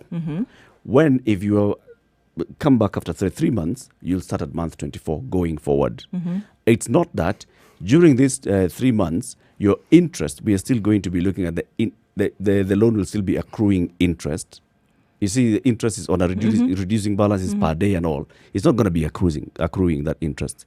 It's being put on pause, put on hold. When you come back, we'll start from where we were on month 24. Whether you're coming back on month 30 or coming back on month 27, we'll look at month 24. It would and be continue. very nice. It would be very nice But then if that was. It would be very nice. We'll also extend so that now that's 24. You see, we still have 72 months. It would be You very still nice. have to pay for 72 months. Got So it. if your loan was to end in June next year, It will end in August. August. That would be very nice if that were the case. I think upon each individual case, there would need to be clarity. It would be very nice. But as has been the historical practice of many financial institutions, the likelihood of interest still, that word gives me problems, Accruing. collecting, accumulating over As time. well as interest accrued during the relief. There you go. There you go. Omo, it's still there. You'll still pay. It's Simply- a relief, but not really so relieving. The relief is this, huh? Yeah. If you had this burden of paying X shillings every month, for the next 3 months, you don't have to pay. That's what you're being told. That's it. That's the relief. That's it. That is the relief. But if you want further relief, you can have a reduction on your monthly. If I was paying 2 shillings every month, they can allow me to reduce what I was paying, which means I'll just pay for longer. Okay? It is a relief. Because remember when you sign a contract, you know you're bound by it. You know why people start paying penalties when you go against that particular Against the contract. Now, Yep. they're saying, tunavunja your contract. Yep. For now, we are putting the contract Put the on contract ice. on hold. That in itself is a relief. And we're telling you, you are not obligated to pay as we had agreed. Yeah. Okay? Yeah. So take a break. Yep. Take a break. After 3 months, if it isn't working, then let's have the discussion of extending it, but it can only go for up to 12 months. Beyond that now, well, it's left open to the nuances of vagaries. Yeah. Okay? We're not sure, but it's a long enough period within which people can work. To go and figure it out. But It'll that be- interest is not going anywhere. The relief is 2 things. One, you are not paying as you ought to. You can pay a small amount. Interest isn't going anywhere. What would be really interesting is that if all the banks would adopt this, whereas it's kind of like an automatic thing, we're saving you from this, and then come and have a conversation about if you wanted to lengthen the And this is period of my this issue with the moratorium. banks. If it hasn't come out as a directive, everybody coming together and saying, you know what, guys, this is what we actually need to do, and we're going to put a hold automatically without you coming and having a conversation yeah. with us, that would be very different in this case. That's my issue with the banks. I think once they had that meeting with the CBK governor and even the president was present in that meeting, that's what they should have come out and said. Yeah, That all meeting of us, happened more than 2 for weeks the next ago. 3 months. 2 weeks later, this is the time when banks are starting to tell us this thing. Eric, Right. when one could argue that they were sorting out their structures to accommodate these changes, because the edict may be issued, but the structure may not be able to accommodate. They haven't figured it, because these things are put in a system. Come out immediately and say, so this is what we're going to effect all of us in blanket from the end of April. So it gives them time as well. The communication situation, I think, is a constant, or the lack of communication situation is also a constant. Remember, when Ndu talks about historical evidence that we have, many banks have this service called a Premier Plus, Advantage Plus, More Advantage, Extra Advantage, all these things. Now, the reason why people have these accounts is because they charge you a colossal amount per month to maintain this account, but they give you privileges. Now, one of the privileges that these banks promise... Serve you biscuits. Yes. Chai kwa wingi, maji baridi kwa wingi, kahawa kwa wingi. And you sit on a sofa. And you sit on a sofa, and you can watch news, and you can read the newspaper. Nice. And they can also, when you get a loan, 1% less than... And the pen is not tied onto the... No. You could even walk away. around. You go home with it, Yes, too. you could go home with it, and no one's going to kick a fuss. Yeah. But of significance, they will tell you that in the event, they promise, in the event of, for instance, you being laid off, this is what we'll do, all right? For 3 months, we'll do this. For 7 months, we'll do this. This Barclays, okay? This one, ABSA now. This is a scheme they had for people who are on contract. If you're retrenched, they will give you the equivalent. It was an insurance policy, the equivalent of what you are earning for 3 months. Which Barclays? Barclays, ABSA. If you are in that premier thing, there was an insurance that was offered. They give you money. Yeah, for 3 months. You've been retrenched. And it's clear you've been retrenched. If you had a loan with them, you're our friend. They would sort out that loan for you for 7 months. After that period, now you go back to factory settings. You start using the pen hanging on the string. Yes. No, you still have that. But that was the privilege, as they argued, of being in that account. Yeah. Stanbic and Standard had it. The other banks that offer those services offered it. Full stop. Actualizing it, a completely different story. Different story. Completely different. Meaning they lied. They said they would offer it, but they never offered it. Now, this is where now the rubber gets to meet the road. Because people then ask, if we've been used to you telling us things, charging us crazy things we don't fully understand, now we have a problem, and now you're coming to us telling us that you want to help us solve the problem. And we don't see. You don't see it. No, do you see it? Somebody has actually shared with me here a letter sent to, I'd assume it's a friend of theirs, from Sidian Bank, all right? Attention, Mr. So-and-so, this is regards to outstanding loan installment account, this and that, for this company, all right? This letter was written on the 3rd of April. The banks were meeting with the president in March. We are on the 14th, so the letter was written on the 3rd of April.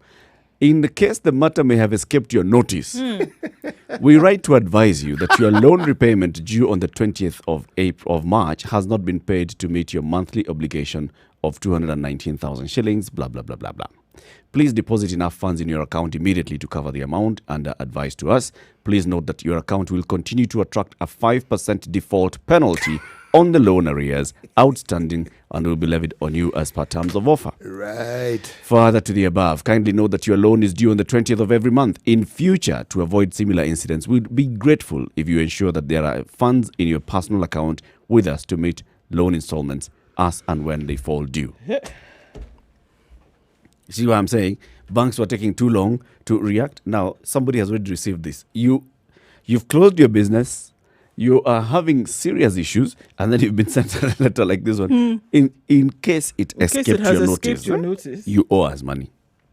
And it's attracting a 5% penalty on a daily basis. 5% default penalty. Lipa. Now, commercial banks are doing well, but I think commercial banks have also played us in some way. Commercial banks. This is action that, just show us from the very beginning, this is what we intend to do, and this coming together with you, this is how we shall work with you. In 1913, in the U.S., what we now call the Reserve Banks of America were... Can we get to the top of the hour and then you tell us about the Reserve Bank?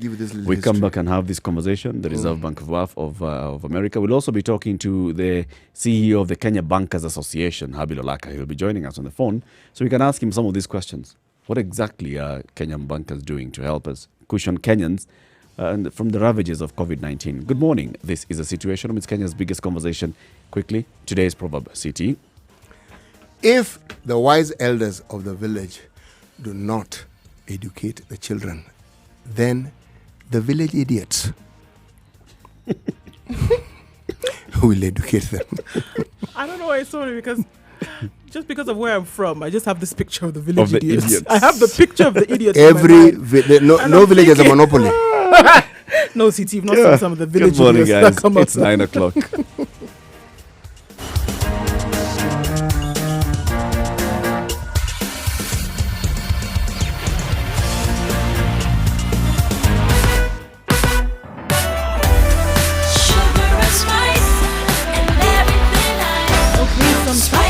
Mombasa Road, which some people are calling unnecessary. Yeah, okay, well, unnecessary in these times. Don't know where that's coming from, but likely it'll open up in just a bit. So if you're approaching, in and outbound, if you're approaching or leaving Mombasa Road, you're going to have a bit of a hold up right around General Motors, just after Cabanas. We don't know where that is coming from, but yes, like I said, likely to open up. Apart from that, it looks like everything is through most parts of the city. Ngong Road looks great. Langata Road is fantastic, and getting to the city centre all looks pretty good. Spice FM KE, that's how you can reach us on Twitter if you see something that we should let people know about.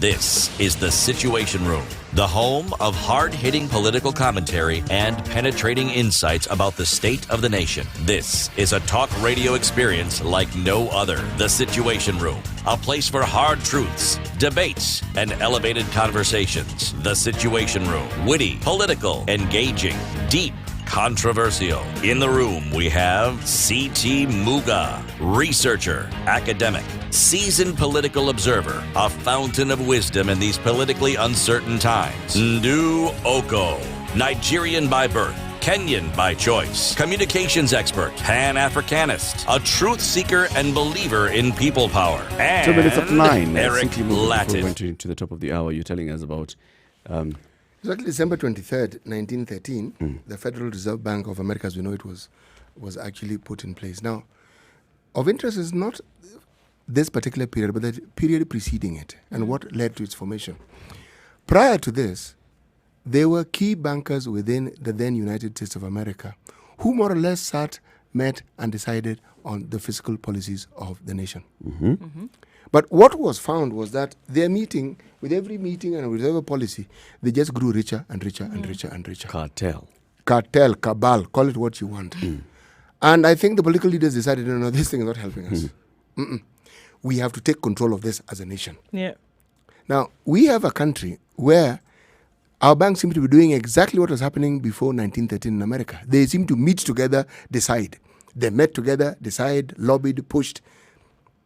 Interest cap removed. They met together, discussed, talked. We're now seeing piecemeal. Stanbic come out, ABSA now have come out. The rest of the banks are silent. We hear money has been put aside. I don't read, I don't hear. It may be happening, but I don't know of how some of these monies are helping, benefiting people. But if we go by the history, it's a story. It's a story because we've heard these stories before.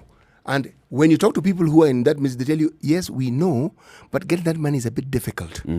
You apply and then this happens. Do you get it? No. Do you know of anyone who's gotten it? No, I don't. So, if there are people who've gotten this money, please call in and tell us that you've gotten this money and how it has helped you. Has helped, right. If the SME relief fund. Yes, exactly. If your bank has put in policies that are helping you with the problems that you have as a business person or as somebody who's taken a personal loan, you need to call in and tell us this is what our banks are helping us do. But our banks, if we go by their history, they are the greatest profiteers. They joined the band of profiteers in this country. Damn the citizens, damn the Monanju banks with them. So long as the top tier of the bank earn those colossal, almost immoral sums that they keep earning, whether they call them bonuses, what they agreed on, whatever you want to call it, against a backdrop of situations where people are being laid off, against a backdrop of billions, not billion, 2-digit billions of profits every single year, against a backdrop of paltry sums, in this case it's paltry, thrown at this Harambee Committee, 100 million shillings to help. Let's go to the phone lines. City can't. As you take a breath. Sami in Nakuru, good morning. Good morning. How are you? How are you? We're fine. Good morning. Good morning. I'm well. I would like to put my thoughts on the banking thing. I think sometimes as Kenyans, we are so ignorant, we do not want to express ourselves. We don't think our banker can read everyone's mind or everyone's account Because if something doesn't work it for you, it is good to go to your bank and tell them this is how things are, and they'll give you a personal example.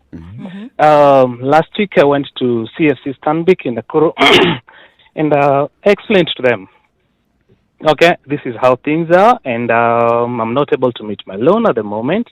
I'm asking for a 3-month reprieve. And it was accepted, and they told me, okay, we're not giving you 3 months, we're giving you 6 months. Okay? So I have 6 months to sort myself to continue paying the loan. Sammy, what does that reprieve mean? That you do not pay no interest, no installment? No interest, no principal, no installment. No principal, no interest. Yes.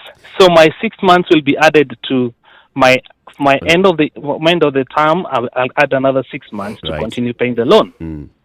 Yes. So is this a matter of going to your banker, speak to them, tell them the situation, how it is, and now, Sammy, this is what the issue. The issue that we have with the banks is yes, on any ordinary circumstance, if Sammy alone was going through an issue, you go to your bank, you explain yourself to them, and you negotiate and you restructure. This happens. It's allowed. Now, this is global. This is a situation where banks have even sat down with their regulator, the central bank. Banks have sat down with the president of the country, and banks have discussed, because they can see this is what is likely to happen to all of their customers. People are losing jobs. Companies are closing down. So why do they want all their customers to walk through the door to go and apply for this? Why not just apply and say, this is what we have? Because they don't know whether Muga is able to pay the amount of money. He has some side hustle, and he doesn't want the reprieve. Muga. Okay? Yeah. Your point is an extremely valid one. Yes. I'm more or less going to repeat what Eric is saying. It is true Muga may not need relief, and it is also true that you, John, may also not need relief. Okay? Yes. Sammy is your name, isn't it? Yes. Why am I calling you John? I'm Sammy. John is behind you. It's okay. Okay, Sammy. Yes. It is true. But if you offered this particular relief for everyone, Muga will go and tell the bank, I actually don't need this relief. Yep. The sooner I finish paying my money, this debt, the better off I will be. But let it be offered. In the same vein as there are very many services or privileges that banks offer, but we don't always take them. Yes. They will invite you and tell you, you qualify to take an additional loan, you qualify for this. Yeah. We don't always take them. Yes, but they offer it to us. In the same vein, that relief should be offered to everybody. And then people will see how well they fit in. Because at the end of the day, you're still going to pay for that loan. That's true. Yes. That's true. Yeah. So I think maybe someone else, maybe his loan time has come. I think it's important before the bank decide whether they're going to give a reprieve to everyone. I think it's good for the few individuals who feel pressed to just walk to the bank and explain themselves out, and I think their issue won't be sorted. Sammy, you still think that you're few? It's the few would not be on the Sammy side. The few would be on the Muga side. Yes. The people who don't think that they need this reprieve at this time. The vast majority of people in this country need reprieve. That's true. Believe me, they need relief. And relief means let it be offered. We are saying let it be offered, because you are not being asked to write off these loans. You're being told just delay the payment for a future period. Yeah. Hold on to that cash. Yes. Buy food and before with that money. my theory is this, but before they come up with that, it's a good idea. Before they come up with that, just walk to the bank and explain yourself. There's something else you're assuming. You're assuming that all banks function like your bank. And they'll accept. And that they'll accept with the same ease as your bank has accepted. Which is why I was saying that it was necessary, and not the same way you're telling people that they shouldn't move. It's the same way that it should have been. The banks should take this decision as having come from a directive that this is what you need to give your people. Give them 3 to 6 months so that they can get on their feet because of what we are facing in the meantime. The same way you give Kenyans the option to make a decision. Why are you doing this with the banks also? After all, the banks have already received some reprieve, all right? The central bank has given them cash. Yes. Increased their liquidity. Yes. For the reason, so that they can also survive well during these hard times. Yes. And work with their customers. So the same favor can be passed down to the people. And it shouldn't be a matter of debate or if you feel. No. Sam, it's quid pro quo. The banks are quick to offer us money because that's their business, buying and selling money. And they offer it to everybody who's their customer. We're just saying, do the same and offer everybody relief. Those who don't want it, believe me, will tell you we don't need it. Just keep taking the money. Those who need it will say, we'll take it. That's true. Remember, ABSA have already done that. They're saying for 3 months, they're saying they're putting these things on hold. Yep. And yes, but you ought to apply. If you don't apply within by week. Tomorrow. What do you mean? Yeah. They've given you a very clear period. 16th April. Yeah. Yes. But they've given you a period you need to apply, but they've offered it to everybody. Thank you. Yes. Thank you, Sammy. Have a good day. Thank you. Good day. Right. That's Sammy calling in from Nakuru. I can see Stephen is also on the line from Nakuru. He's having a conversation with John, the producer. We'll have him on air shortly. What Sammy is saying is, look, you know yourself, take the initiative as well. Go to the bank. Sam is right. Take the initiative. Sam is right. But we are saying some extent. we've not seen banks taking initiative in these things. So we forget the Monenche. Bank, they took the initiative, he took the loan. Now, you bank, who gave him the loan, take initiative, give him reprieve. Also, banks have taken the initiative and had a conversation with their regulator. Yes. And they have money. They sorted out themselves. They have money. Yes, and we know they have money. Money has come from the central bank governor has said, all right, so there was this cash that we made during this period when we were phasing out the currency. That money we're giving back to the bank. Yes, surely. So that we can have more liquidity. And what are we saying? Wanakalia, wanabania. They're the things that they're used to doing. Wow. But that's what they're doing. No, I do think, I don't even think, the way you're not leaving a question to Kenyans and saying that, you need to stay inside and not giving an option, the way we are suggesting that, this militia kind of attitude must rule, whereby you say, look, stay home is the same thing. There's certain things that should be put in place. Look at the other countries where there have been moratoriums that have been extended to the people. Look at Italy. Look at the UK. It didn't come from the banks. It came from Parliament. So now if you want to start again, an act of Parliament needs to be then instituted in this country. It might not happen with folks not looking towards coming. But it came from the executive. It came from the very top. You know what? In order for us to protect our people, a certain number of things needed to come into place. Banks, one of them. Giving money to the citizens, another one. Making sure that certain things then were put in place in terms of the economy, another one. The budget had already been done. We need to review the budget. Sit down. Have that done. They came in that line. So this thing of people deciding, okay, one decides today, another one decides tomorrow, come and have a chat. You can suspend everything. Come and have a chat with us. You actually bank can directors, stop it. fees, blah, blah. You know we're asking for... It sounds like when you're applying, it sounds like the bank wants to review, just the same way you applied for a loan and they looked at whether you qualify for this. It sounds like when they also ask you to apply for this, they're also saying we are going to assess and see whether you do qualify for this reprieve. Actually, banks have a way in which they do business, and they clearly don't seem to want to change the way they do business. They're a cautionary business.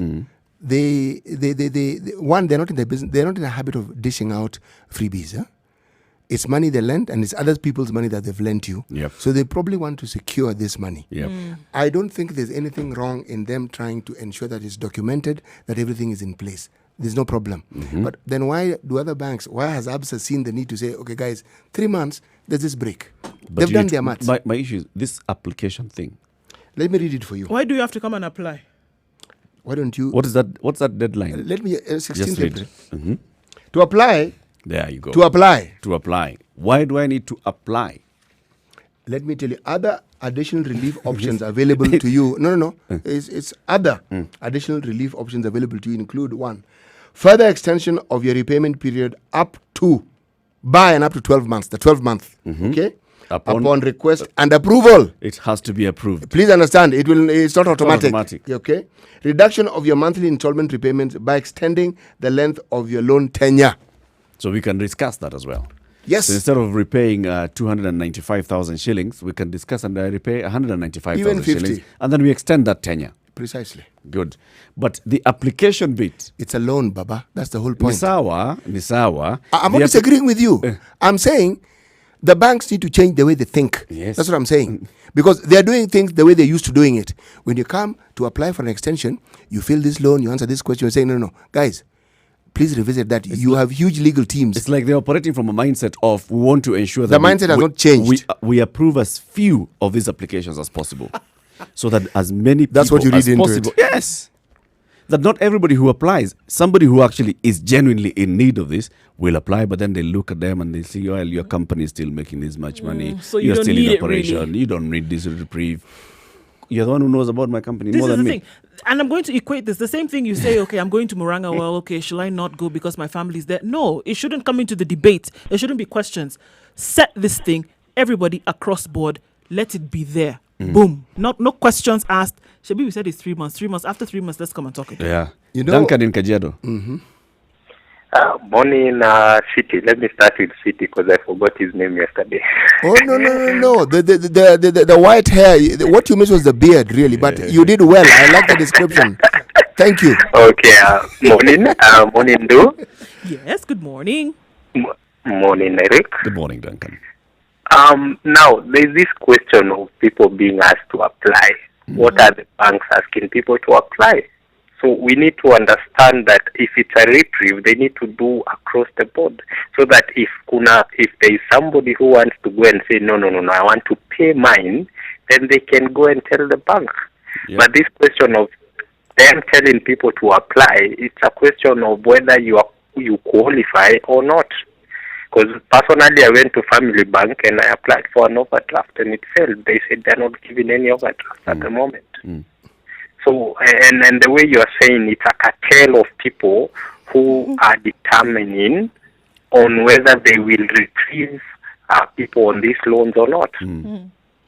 Yes, so we need to understand that these people, the same way Eric you're saying, they are sitting around and they are deciding on whether they are going to punish the people who have taken loans. They need to make profit anyway at the end of the day. Yes. Thank you, Martin. Thank you, Duncan, brother. Martin in Kitengela is a banker and he wants to come in on points of information. Good morning, Martin. Morning to you. Good Good morning. morning, Martin. Morning to you all. You're Martin, doing a good job. You're a banker. Yes. I'm not a banker. I'm an accountant. You're an accountant. Yes. And you want to educate But I wanted us. I wanted to make a clarification Right. Yes. on that issue of interest. Mm-hmm. I think when the banks, when they say that interest accrued is going to be, they're going to give us a moratorium on that, Yeah. what it means is that the interest is going to accrue for the 3 months, but you will not pay. You will pay it later. However, it will accrue. Guy. You will still I pay wanted- it, but you will pay Right, it will later. still pay it. So it's not. We're not halting everything. That's what I told you. Yes, for interest, not that you are, and that is why they are using the word accrued. So it will accrue for the 3 months, but you are given a moratorium instead of paying for those 3 months, including interest. Yep. Now it will be postponed. You'll pay it later, but it will accrue. That is what it means. Yes. Explain accrue to us, please. So, for example, I have a loan that has a balance of 150,000 shillings, right? And it was due. It was due. The tenure was due to conclude in December. Yes. So let's start from April, and maybe let's say just for Purpose of discussion, my interest plus principal, my monthly installment has been 10,000 shillings. Yes. So what happens now? So what happens is this: in the monthly repayment, they usually include both principal and the interest. Yes. So the interest normally accrues every month. But you pay it again, you are deducted as they are deducting the principal amount. Yeah. So in this particular case, what it means is that the interest, which is accruing every month, instead of you paying it when it is due to be paid at the end of every month, Yep. it is still accruing. You will pay it later. So what they will do, they top up that interest for 3 months. Okay. Yes. Wow. They'll top up, and then what they might do after the period of 3 months is that they will spread it now over the period of the loan. The remaining, Exactly, the remainder of the yes. tenure. Okay. Exactly, yes. And that is why they're using the word accrue. Accrued during the relief. Yes. Exactly. So it is you are still incurring that interest. It's only that you won't pay it, but you'll pay it later. Okay. Thank you very much, Martin. Thank you, Martin. Thank you very much for that. Thank you. Now we're joined by Habil Olaka. He's the CEO of the Kenya Bankers Association. Habil, good morning. Good morning. Good morning. Good morning. Habil, good morning. Good morning. How are you? I'm very well, thank you, and thank you for accepting our invitation and for being on the show. Thank you very much for the invitation. I'm excited to be here. Habil, let's get straight to this matter. What exactly are the banks doing to help the common mwananchi? Okay, that's a very wide question. It's specifically wide, yes. Yes, yeah. But let me just touch on three items that I can mention in terms of the actions that have been taken by the banking sector to accommodate the mwananchi. One was the fact that banks in collaboration with the MNOs, the payment service providers, Yep. are trying to push transactions away from physical cash onto the digital platforms. Mm-hmm. Partly because of the fact that the physical cash actually can be a medium through which you can spread the virus. So you saw the concerted efforts by the central bank to try to encourage banks by offering free services on the digital platforms and making it easier for consumers to move away from the banking halls onto the digital platforms.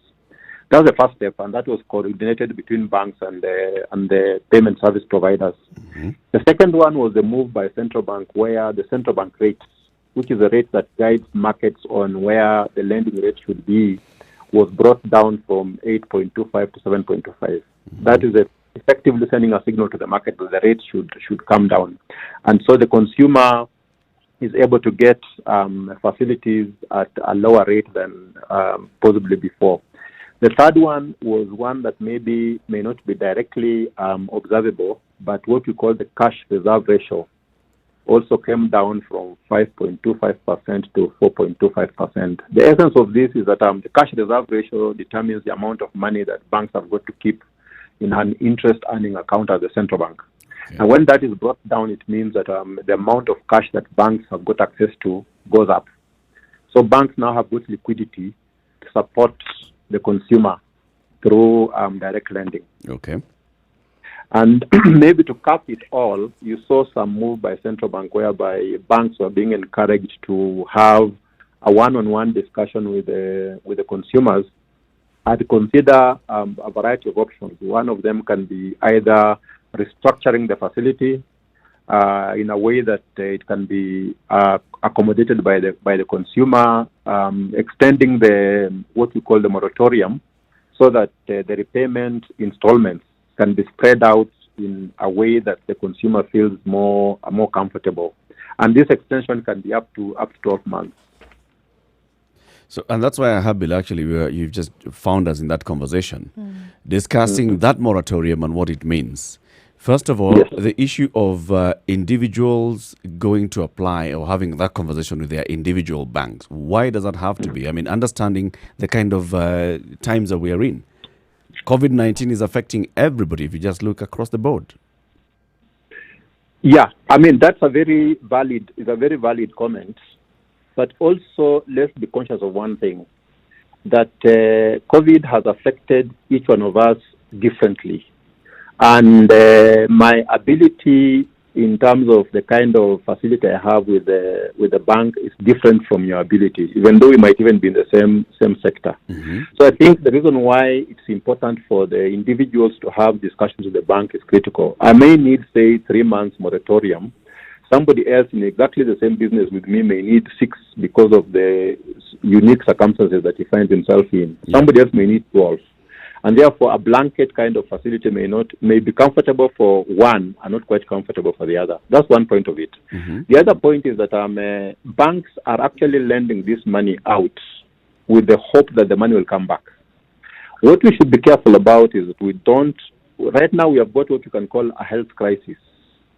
We do not want to come out of the health crisis and walk into a banking crisis immediately thereafter. Mm. And if we are not careful in terms of how we handle it, especially in relationship to the support that the banking sector gives, we may solve the problem that we have currently, but create another one in the banking sector, which will be much more painful to come out of than we have currently. Then, Herbal, are you looking then at the possibility or then ready to deal with the stark reality that you're going to have quite a number of defaults across this sector because of what we are seeing now? Yes, that is a very likely possibility. And in fact, one of the things that banks, and not just banks, but actually all the economic managers so now should be focusing on the fact that it's going to show itself in terms of the defaults and the kind of possible crisis that we can have thereafter. Yep. The critical thing is to think about how do we manage it. We see it coming, but how do you manage it? And how do you minimize the impact to the economy? And how do you shorten the recovery period so that we can be able to come out of it in a much shorter period? So at the end of the day, the people who that bear the brunt of this burden still is the people and not the bankers per se.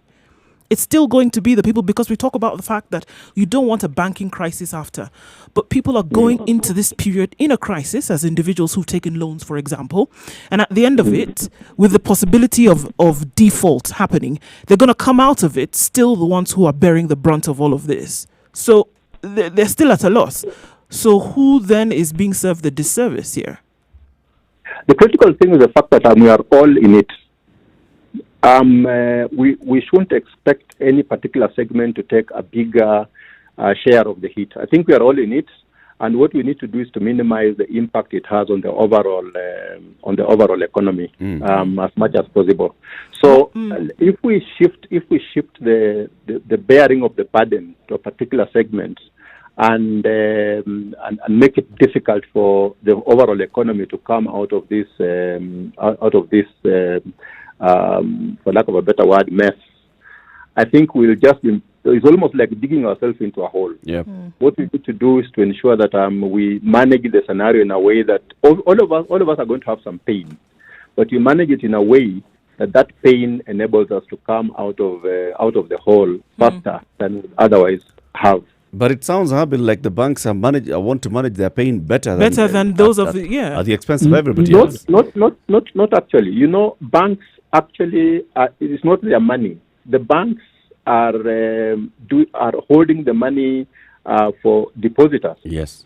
Now you can imagine if today you've got a deposit in the bank, and the bank 3 months or 4 months down the line tells you that unfortunately I'm not able to give you back your deposit because I lost it by giving out the money to borrowers who are there is such a crisis actually that you would rather have had a case whereby banks at least retained the deposit that they had obtained from the customer.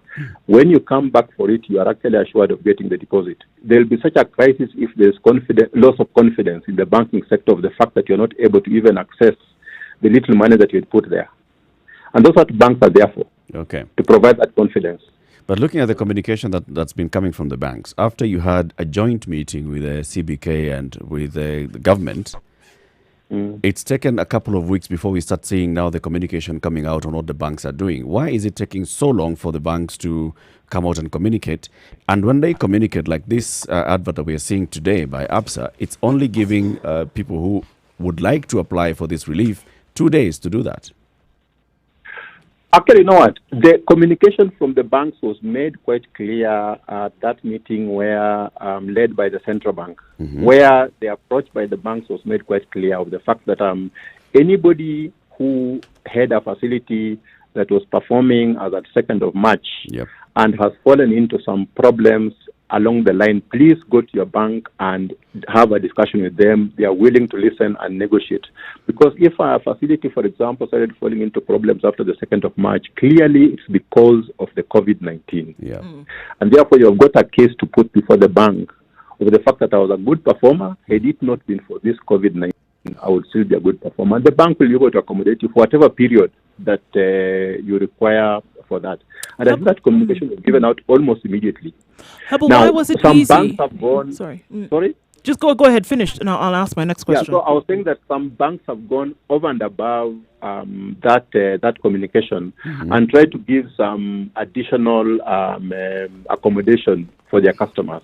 So some may, for example, say that all employees on payroll who have got some specific whatever, we are giving you some form of accommodation of a month or 2 months or something. That is going beyond, and we encourage banks to consider that. And that's why my question: why does that have to be beyond? Why not give all these measures at a go? Looking at various sectors. First of all, look at businesses. It's not practical because the thing is that, for example, some banks have got some specific portfolio exposure to specific portfolios. So I could, for example, be having in my portfolio a fairly big segment of it exposed to, for example, employees through check-off systems. So I can consider something specific for that kind of a segment of my portfolio. Okay. But I, as a bank, will make that decision based on the kind of portfolio I have. Bank B may make a similar kind of decision on a similar kind of portfolio, but based on totally different factors. So I might decide, for example, 2 months of moratorium, but another bank may decide 3 months, depending on your portfolio.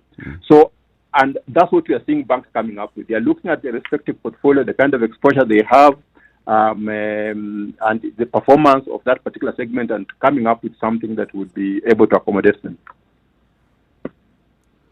All right. Why was it? Maybe you can explain, understanding that maybe the Kenyan climate is different.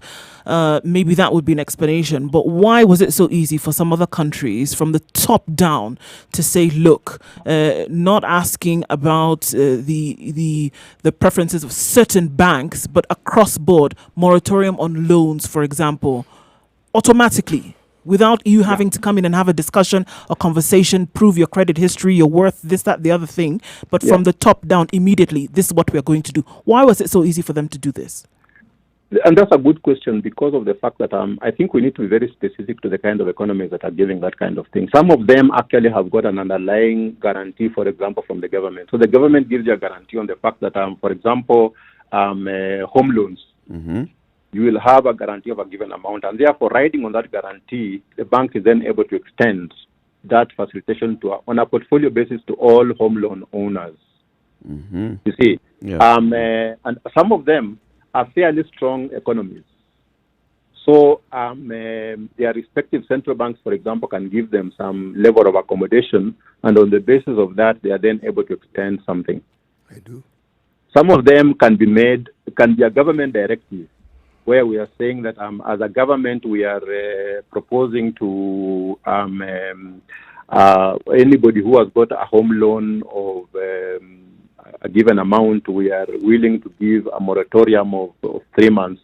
A moratorium has got a cost, which for the case of Kenya, by the way, and that's something that we possibly are not bringing out, it's being borne by the banks. That was made very clear. How exactly is the bank bearing it? Because, for example, I mentioned that the way a bank funds itself, you pick a deposit and you lend it to a customer. Now, that deposit is being remunerated, so you must earn on the loan for you to pay back that deposit. Yes. Now, if you give a moratorium on the lending side, you're not getting that return, you're not getting that income, but on the deposit side, you've got to pay. So it's a cost that you're picking from your pocket to pay that depositor, because the loan that you extended to is not paying you back. But the bank makes money even before the loan is actually extended.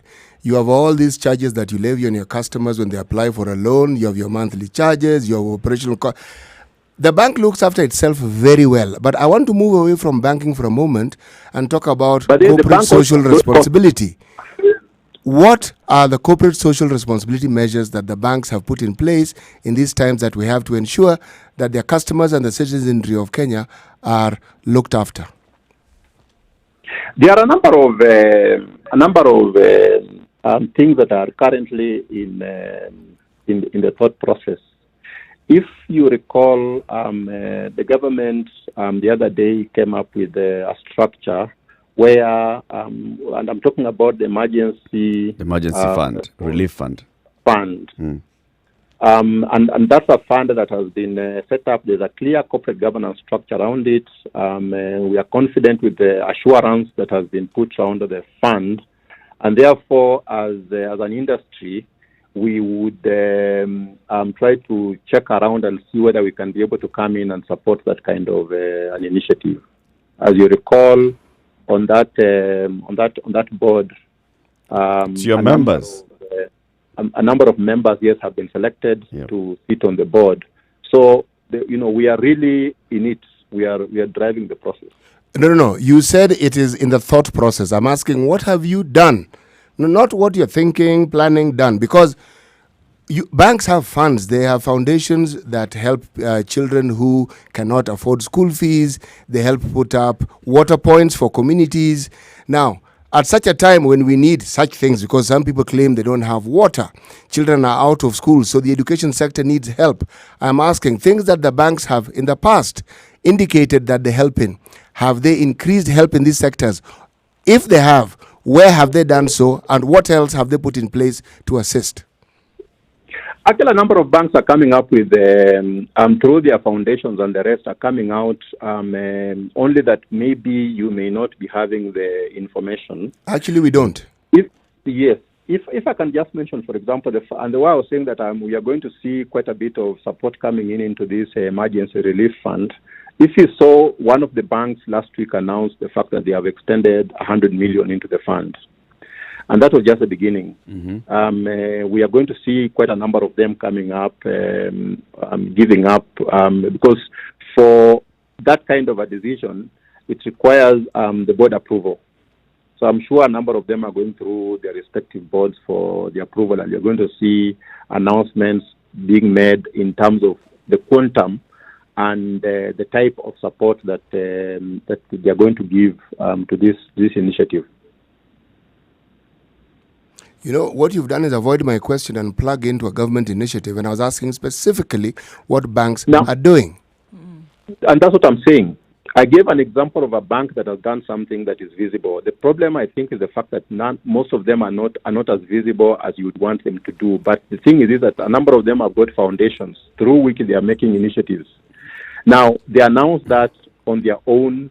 The case I gave is a case whereby they have announced and given directions in terms of how the funding will be used and the preference in terms of how the money is going to be used. Mm-hmm. A number of banks are actually doing a number of community initiatives, not announcing publicly, but doing good in terms of providing support in the various business initiatives, or rather community initiatives, providing foods, providing the various PPEs that the requests have been made for in the various counties. Mm-hmm. So we may not have, they may not come out publicly announcing, but if we actually look for the information, we'll be able to see it. If you see, for example, the emergency relief, emergency response fund, the other day, if you look at their website, they have got information on who is providing what. Mm. And on that list, you'd see it beginning to grow, and you see the level of participation by banks coming forth. So even though they may not be going public announcing each one of them in terms of what they're doing, but it will be there. Just to actually point out that the Emergency Response Fund Board is launching their initiative this morning in Nairobi. And just to also mention that now that you've brought it up, a number of bank CEOs are in this. Dr. James Mwangi of Equity Bank is a member of this board. Joshua Igara, CEO, Kenya Commercial Bank. Jeremy Awori of Absa Bank are some of the bankers that are actually in this particular emergency response fund. So we want to see that, you know, now that it's bankers who are leading this, a lot of leadership on this is going to emerge as well. Oh, yes. But did we need a disaster of this magnitude for us to see bankers coming to the fore when they are some of the most profitable institutions that we have in this country? And of course, the profits that they have emanate from the very citizenry of this particular country. I think it's because of the fact that most of what happens sometimes is not quite as publicized as you know, we would want to. I don't know if you are aware of the fact that towards the end of last year, the banks launched a product called Stawi. Mm-hmm. Stawi was specifically targeting the SMEs and the segment of the market that is finding it difficult to access credit, especially at the time when there was the interest capping law in place. Sawi product, I think, was specifically targeting, that particular segment. It has not received as much, public acknowledgement as it should have. But that's an initiative that banks put forth, and consumers are able to access credit through the product. I mean, there are many other, through the CSR specific initiatives within the individual banks that are not done at what I could call the national level, but they are being done at the individual banks that are doing very good work down in the respective counties. And it's only that they don't get the publicity that they should get for it to become an issue at the national discussion level. But there's a lot of good work that is being done by the banks at their respective areas where they impact the community. Habib Olaka, Chief Executive Officer of the Kenya Bankers Association, thank you very much for speaking to us this morning. Thank you. Thank you, Habib. Thank you very much. Thank you. This is a Situation Room. It's Kenya's biggest conversation. It's now 20 minutes to 10. Good morning. Let's take a look at the weather and then traffic.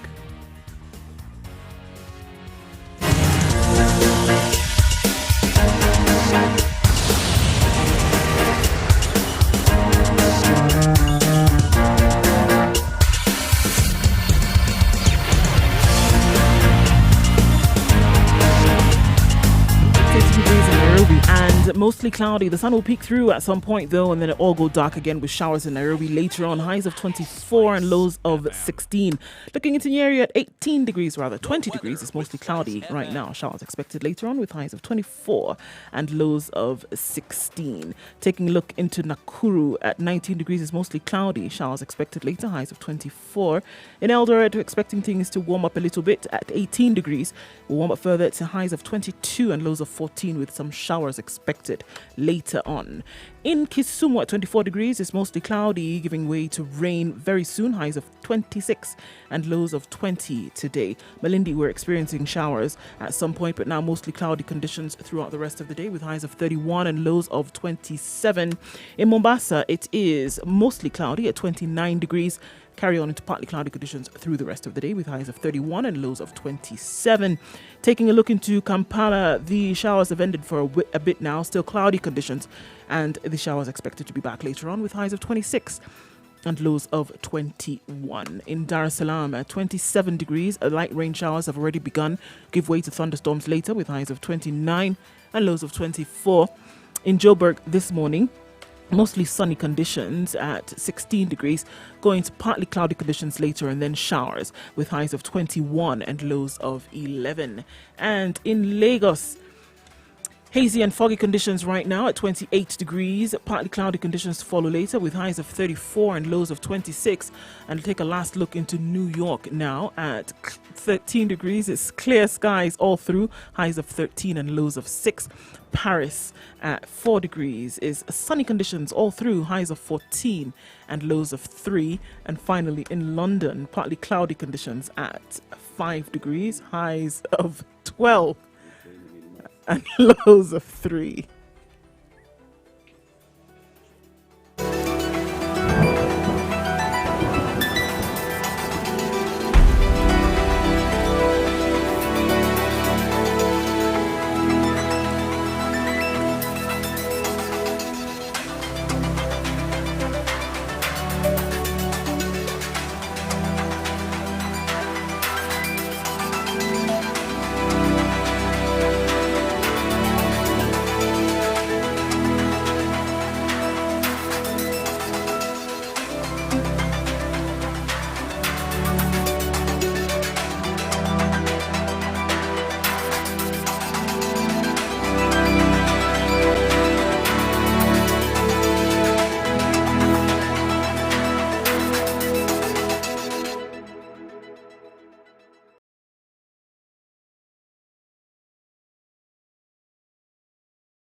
Mombasa Road, right around the SGR, and then heading down towards the Airport Road junction. Traffic for some reason is bumper to bumper. Where is everybody going? This is a question. Heavy traffic at Blue Post. Eric has brought all the traffic in from his journalistic experiences yesterday afternoon, and it seems that now everybody's coming back now that he has left, because it's bumper to bumper on Thika Road as well. We don't know what's going on there, but we can find out and let you know if we get that information.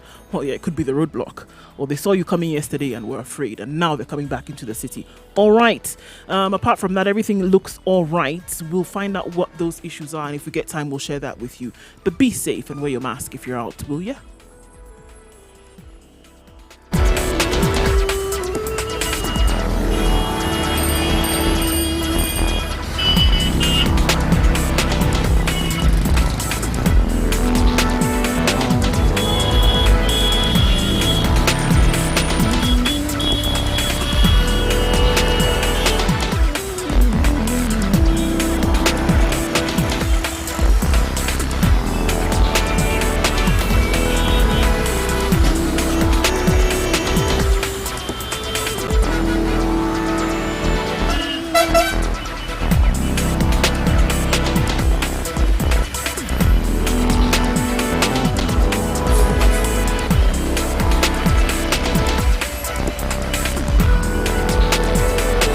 Mature, intelligent talk every morning.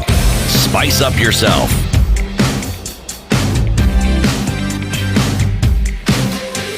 The Situation Room is Kenya's biggest conversation. Mornings done right. 94.4 Spice FM, Nairobi. Joins us now on the line, Dr. Marcy Korir. Good morning, Dr. Good morning, Eric. Good morning to NCT. Good morning, Morning. Dr. You're well after the long Easter break. That was not really an Easter break. Why are you asking as though we shouldn't be well? You know, these are uncertain times. Do you know something we don't? You always have to. No. You always have to check on everyone. Right. You don't take these things for granted. Thank you so much. We are well. Oh, good, great. So, Dr. we are seeing the number of cases now. We've already hit the 200 mark. The number of dead is also rising. There is the whole back and forth, of course, with the burial in Siaya County. Yeah. And the response from the CS yesterday, which was backed by the CS for Education as well. Yeah. What's your take on that? I think for me, I'll borrow from WHO, which says that for COVID specifically, somebody's traditions, cultures, religious beliefs should be considered when this person is being interred. Whether they are being buried whole or they are being cremated, you have to follow whatever religious beliefs, traditions that they had within certain conditions, obviously. And one of the conditions is that, as you've seen with the other burials, where the officials from the Ministry of Health who are gowned properly with full personal protective equipment, and they have something to decontaminate the coffin and the area around. So those are incorporated into a person's beliefs. That's one. Two, we should respect human remains, whether COVID, no COVID. It is enshrined in our Human Tissue Act, where human remains are sacred. Because even as medics, when we are doing our anatomy, much as we are using cadavers, there is a certain way you're supposed to handle that cadaver, even if you're using it for learning purposes. So the same here, there's a certain way you should handle human remains. And throwing somebody into a grave is not one of it. That was wrong. Two, why wasn't this person in a coffin? I'm even looking at it from infectious point of view, where if though the WHO says the body cannot is not contagious, but I'm just thinking about it because we're being cautious. If we have not put somebody in a coffin and sealed it well, then what are we trying to do to the environment around where this person is buried? So there was all of those problems with how the body was quote unquote disposed. It was literally just disposed, which was wrong. And then at 2 a.m., really, bodies are supposed to be buried within 24 hours. Why couldn't they wait until morning? It was just a difference of about 6-7 hours. Yeah. And they would have given this person the respect he deserved. They would have given the family the closure they would want. Much as this was somebody confirmed to have COVID, he had a family, he had a wife and children, and people who loved him who would want to mourn and give him the closure that he deserves. So there was a lot of issues around how that final send-off was done, which was not in keeping with the person's traditions. Obviously, we have to, not follow the whole traditions where somebody, stays for a week or comes and stays over in the house. All of those things will have to be shunned away. But really, the other bits should have been followed, like having a priest come and, pray for his soul. Whatever traditions and beliefs they have, there's a way you can incorporate them into the burial of this particular person. So that was wrong, and I think the CSs were a bit insensitive to a mourning country. A mourning country. All right, now look, moving forward, because this is something that's going to go on, as they say, the only sure thing about life is death. It's going to happen, and in these COVID times now, with burials moving forward, are we clear on what the Ministry of Health through CS Kagwe has said should be followed in terms of protocol for burials? The protocol for burials actually has been there, and it has all of these things that I'm saying. It's just that people didn't follow, or maybe they didn't think it was very important to follow them to the letter, because I don't know what the hurry was. But the protocols have been there, and they are, as I've said, if somebody is buried within 24 hours, there are clear instructions of how to prepare a body for burial, how to decontaminate the isolation room where this person was, even up to the point where you let one of the family members wearing gloves to close the coffin, for example. So these protocols are there. They are well laid out. Why they were not followed is what is baffling, because they are there.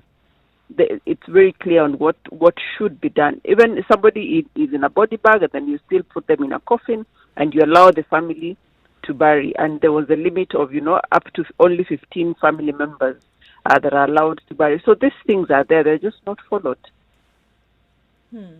So we'll be looking at a number of questions that have been posted on social media for you to respond.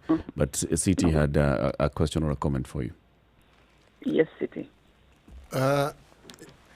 What I wanted to find out, Mercy, is this. Do all health facilities, health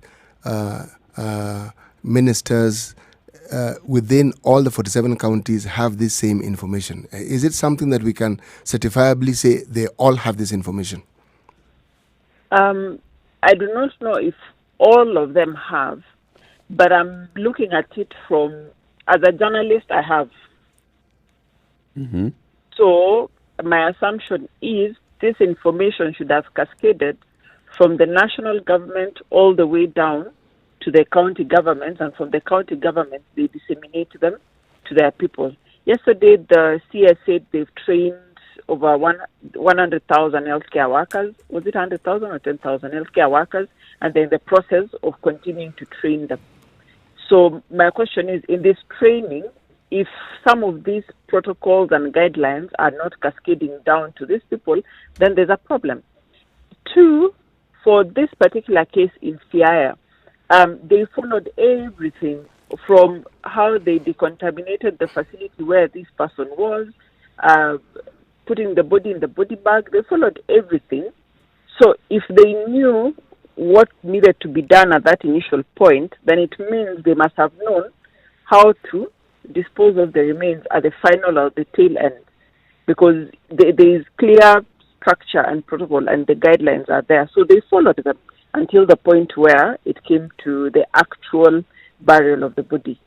So I would assume that this information is with the counties, because it's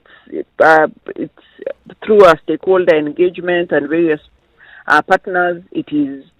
They prepare all of these guidelines, even including something like treatment guidelines, infection prevention control. There are so many guidelines that the national government has been developing for this COVID response. And this information should have, trickled down to the county governments through all of these trainings that they are talking about. So if that is not in all county governments, then the gap lies in between disseminating the information from national to county governments. But these are public documents. Okay. Having a conversation earlier on today, and one thing that has come out clear is that the chance of error when it comes to testing is something that we have to embrace. Are there protocols in place right now with this COVID now that we're looking at, with the Ministry of Health and testing centers? Has the margin of error been embraced, and is it being applied? Yes, the testing guidelines are there. They're being applied, at least from the center that I've been able to visit, and also talking to my colleagues in the other places. They're being applied and they're followed. And remember, testing is not just at the point of diagnosis. Testing starts from sample collection. So if you do not collect your sample well, and you do not pick what you need to pick, then at the lab side, they will probably return, let's say, a negative result because the sample was not well collected. So it's a whole chain, right from picking the sample up to the point of relaying. And some of these errors also could be something as little as a naming or a misspelling or a mislabeling, some of those things. So when we talk about testing and the chances, it is in the whole spectrum, right from sample collection up to the dissemination of the samples. Now, when it comes to the laboratory part, there is a protocol that they follow and when to repeat a test. So inside the lab themselves, they have a protocol where if a test is inconclusive because of one or two things that they look at, then it has to be repeated. And sometimes this repeating may even involve collecting the sample afresh from the patient. So yes, as like any other diagnostic testing, errors are there, but the aim is to minimize them as much as possible and to avoid the obvious errors. Yeah. We're talking about this because we had a caller early in the morning who is now at Nairobi Hospital, and she says that last week on Wednesday she had presented herself to the Mbagathi IDU, and her sample was taken, and then she was told to go back home and come for her results on Friday.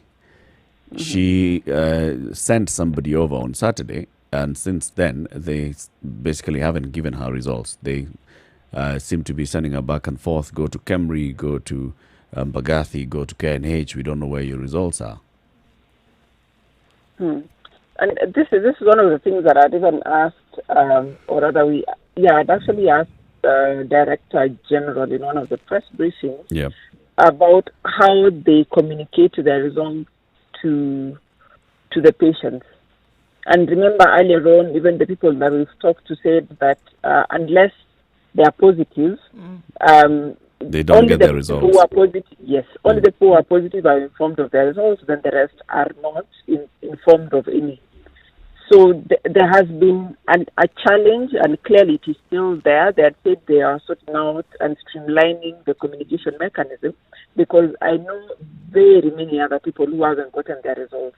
The only ones who have gotten are the ones who've turned positive, and they tell them by word of mouth. It's a verbal report of, your test was positive. But if you ask for any written anything, there is none. They don't give it to you. There's definitely an issue with relaying of results, and clearly they have not sorted it out like they had promised us last week, that they have now streamlined the communication of results to the people who've been tested. Dr. Mercy Korir, thank you very much for joining us today. It was a short one. We had a lengthier banking discussion. You'll join us again tomorrow. Equally important. Yes, it is. So before we go, today's proverb from CT Muga. If the wise elders of the village do not educate the young or the youth, then most certainly the idiots, elders of the village, will certainly do so. And let me just add, there is no village that is deficient of idiots. And idiots grow to become elders as well. Yes, and being an elder doesn't mean you're automatically wise. Neither does it mean that you're automatically an idiot. But there are elders who are idiots, and there are elders who are wise. That's a good one. Asanteni sana for today. Join us again tomorrow, 6 a.m. to 10 a.m. This is a Situation Room right here on Spice FM. Remember to join Monique as she takes you home from 2 o'clock to 6 p.m. And then the adults in the room will be there thereafter from 7 to 10 to give you a nice evening. Good morning. It's 10 o'clock. Spice up your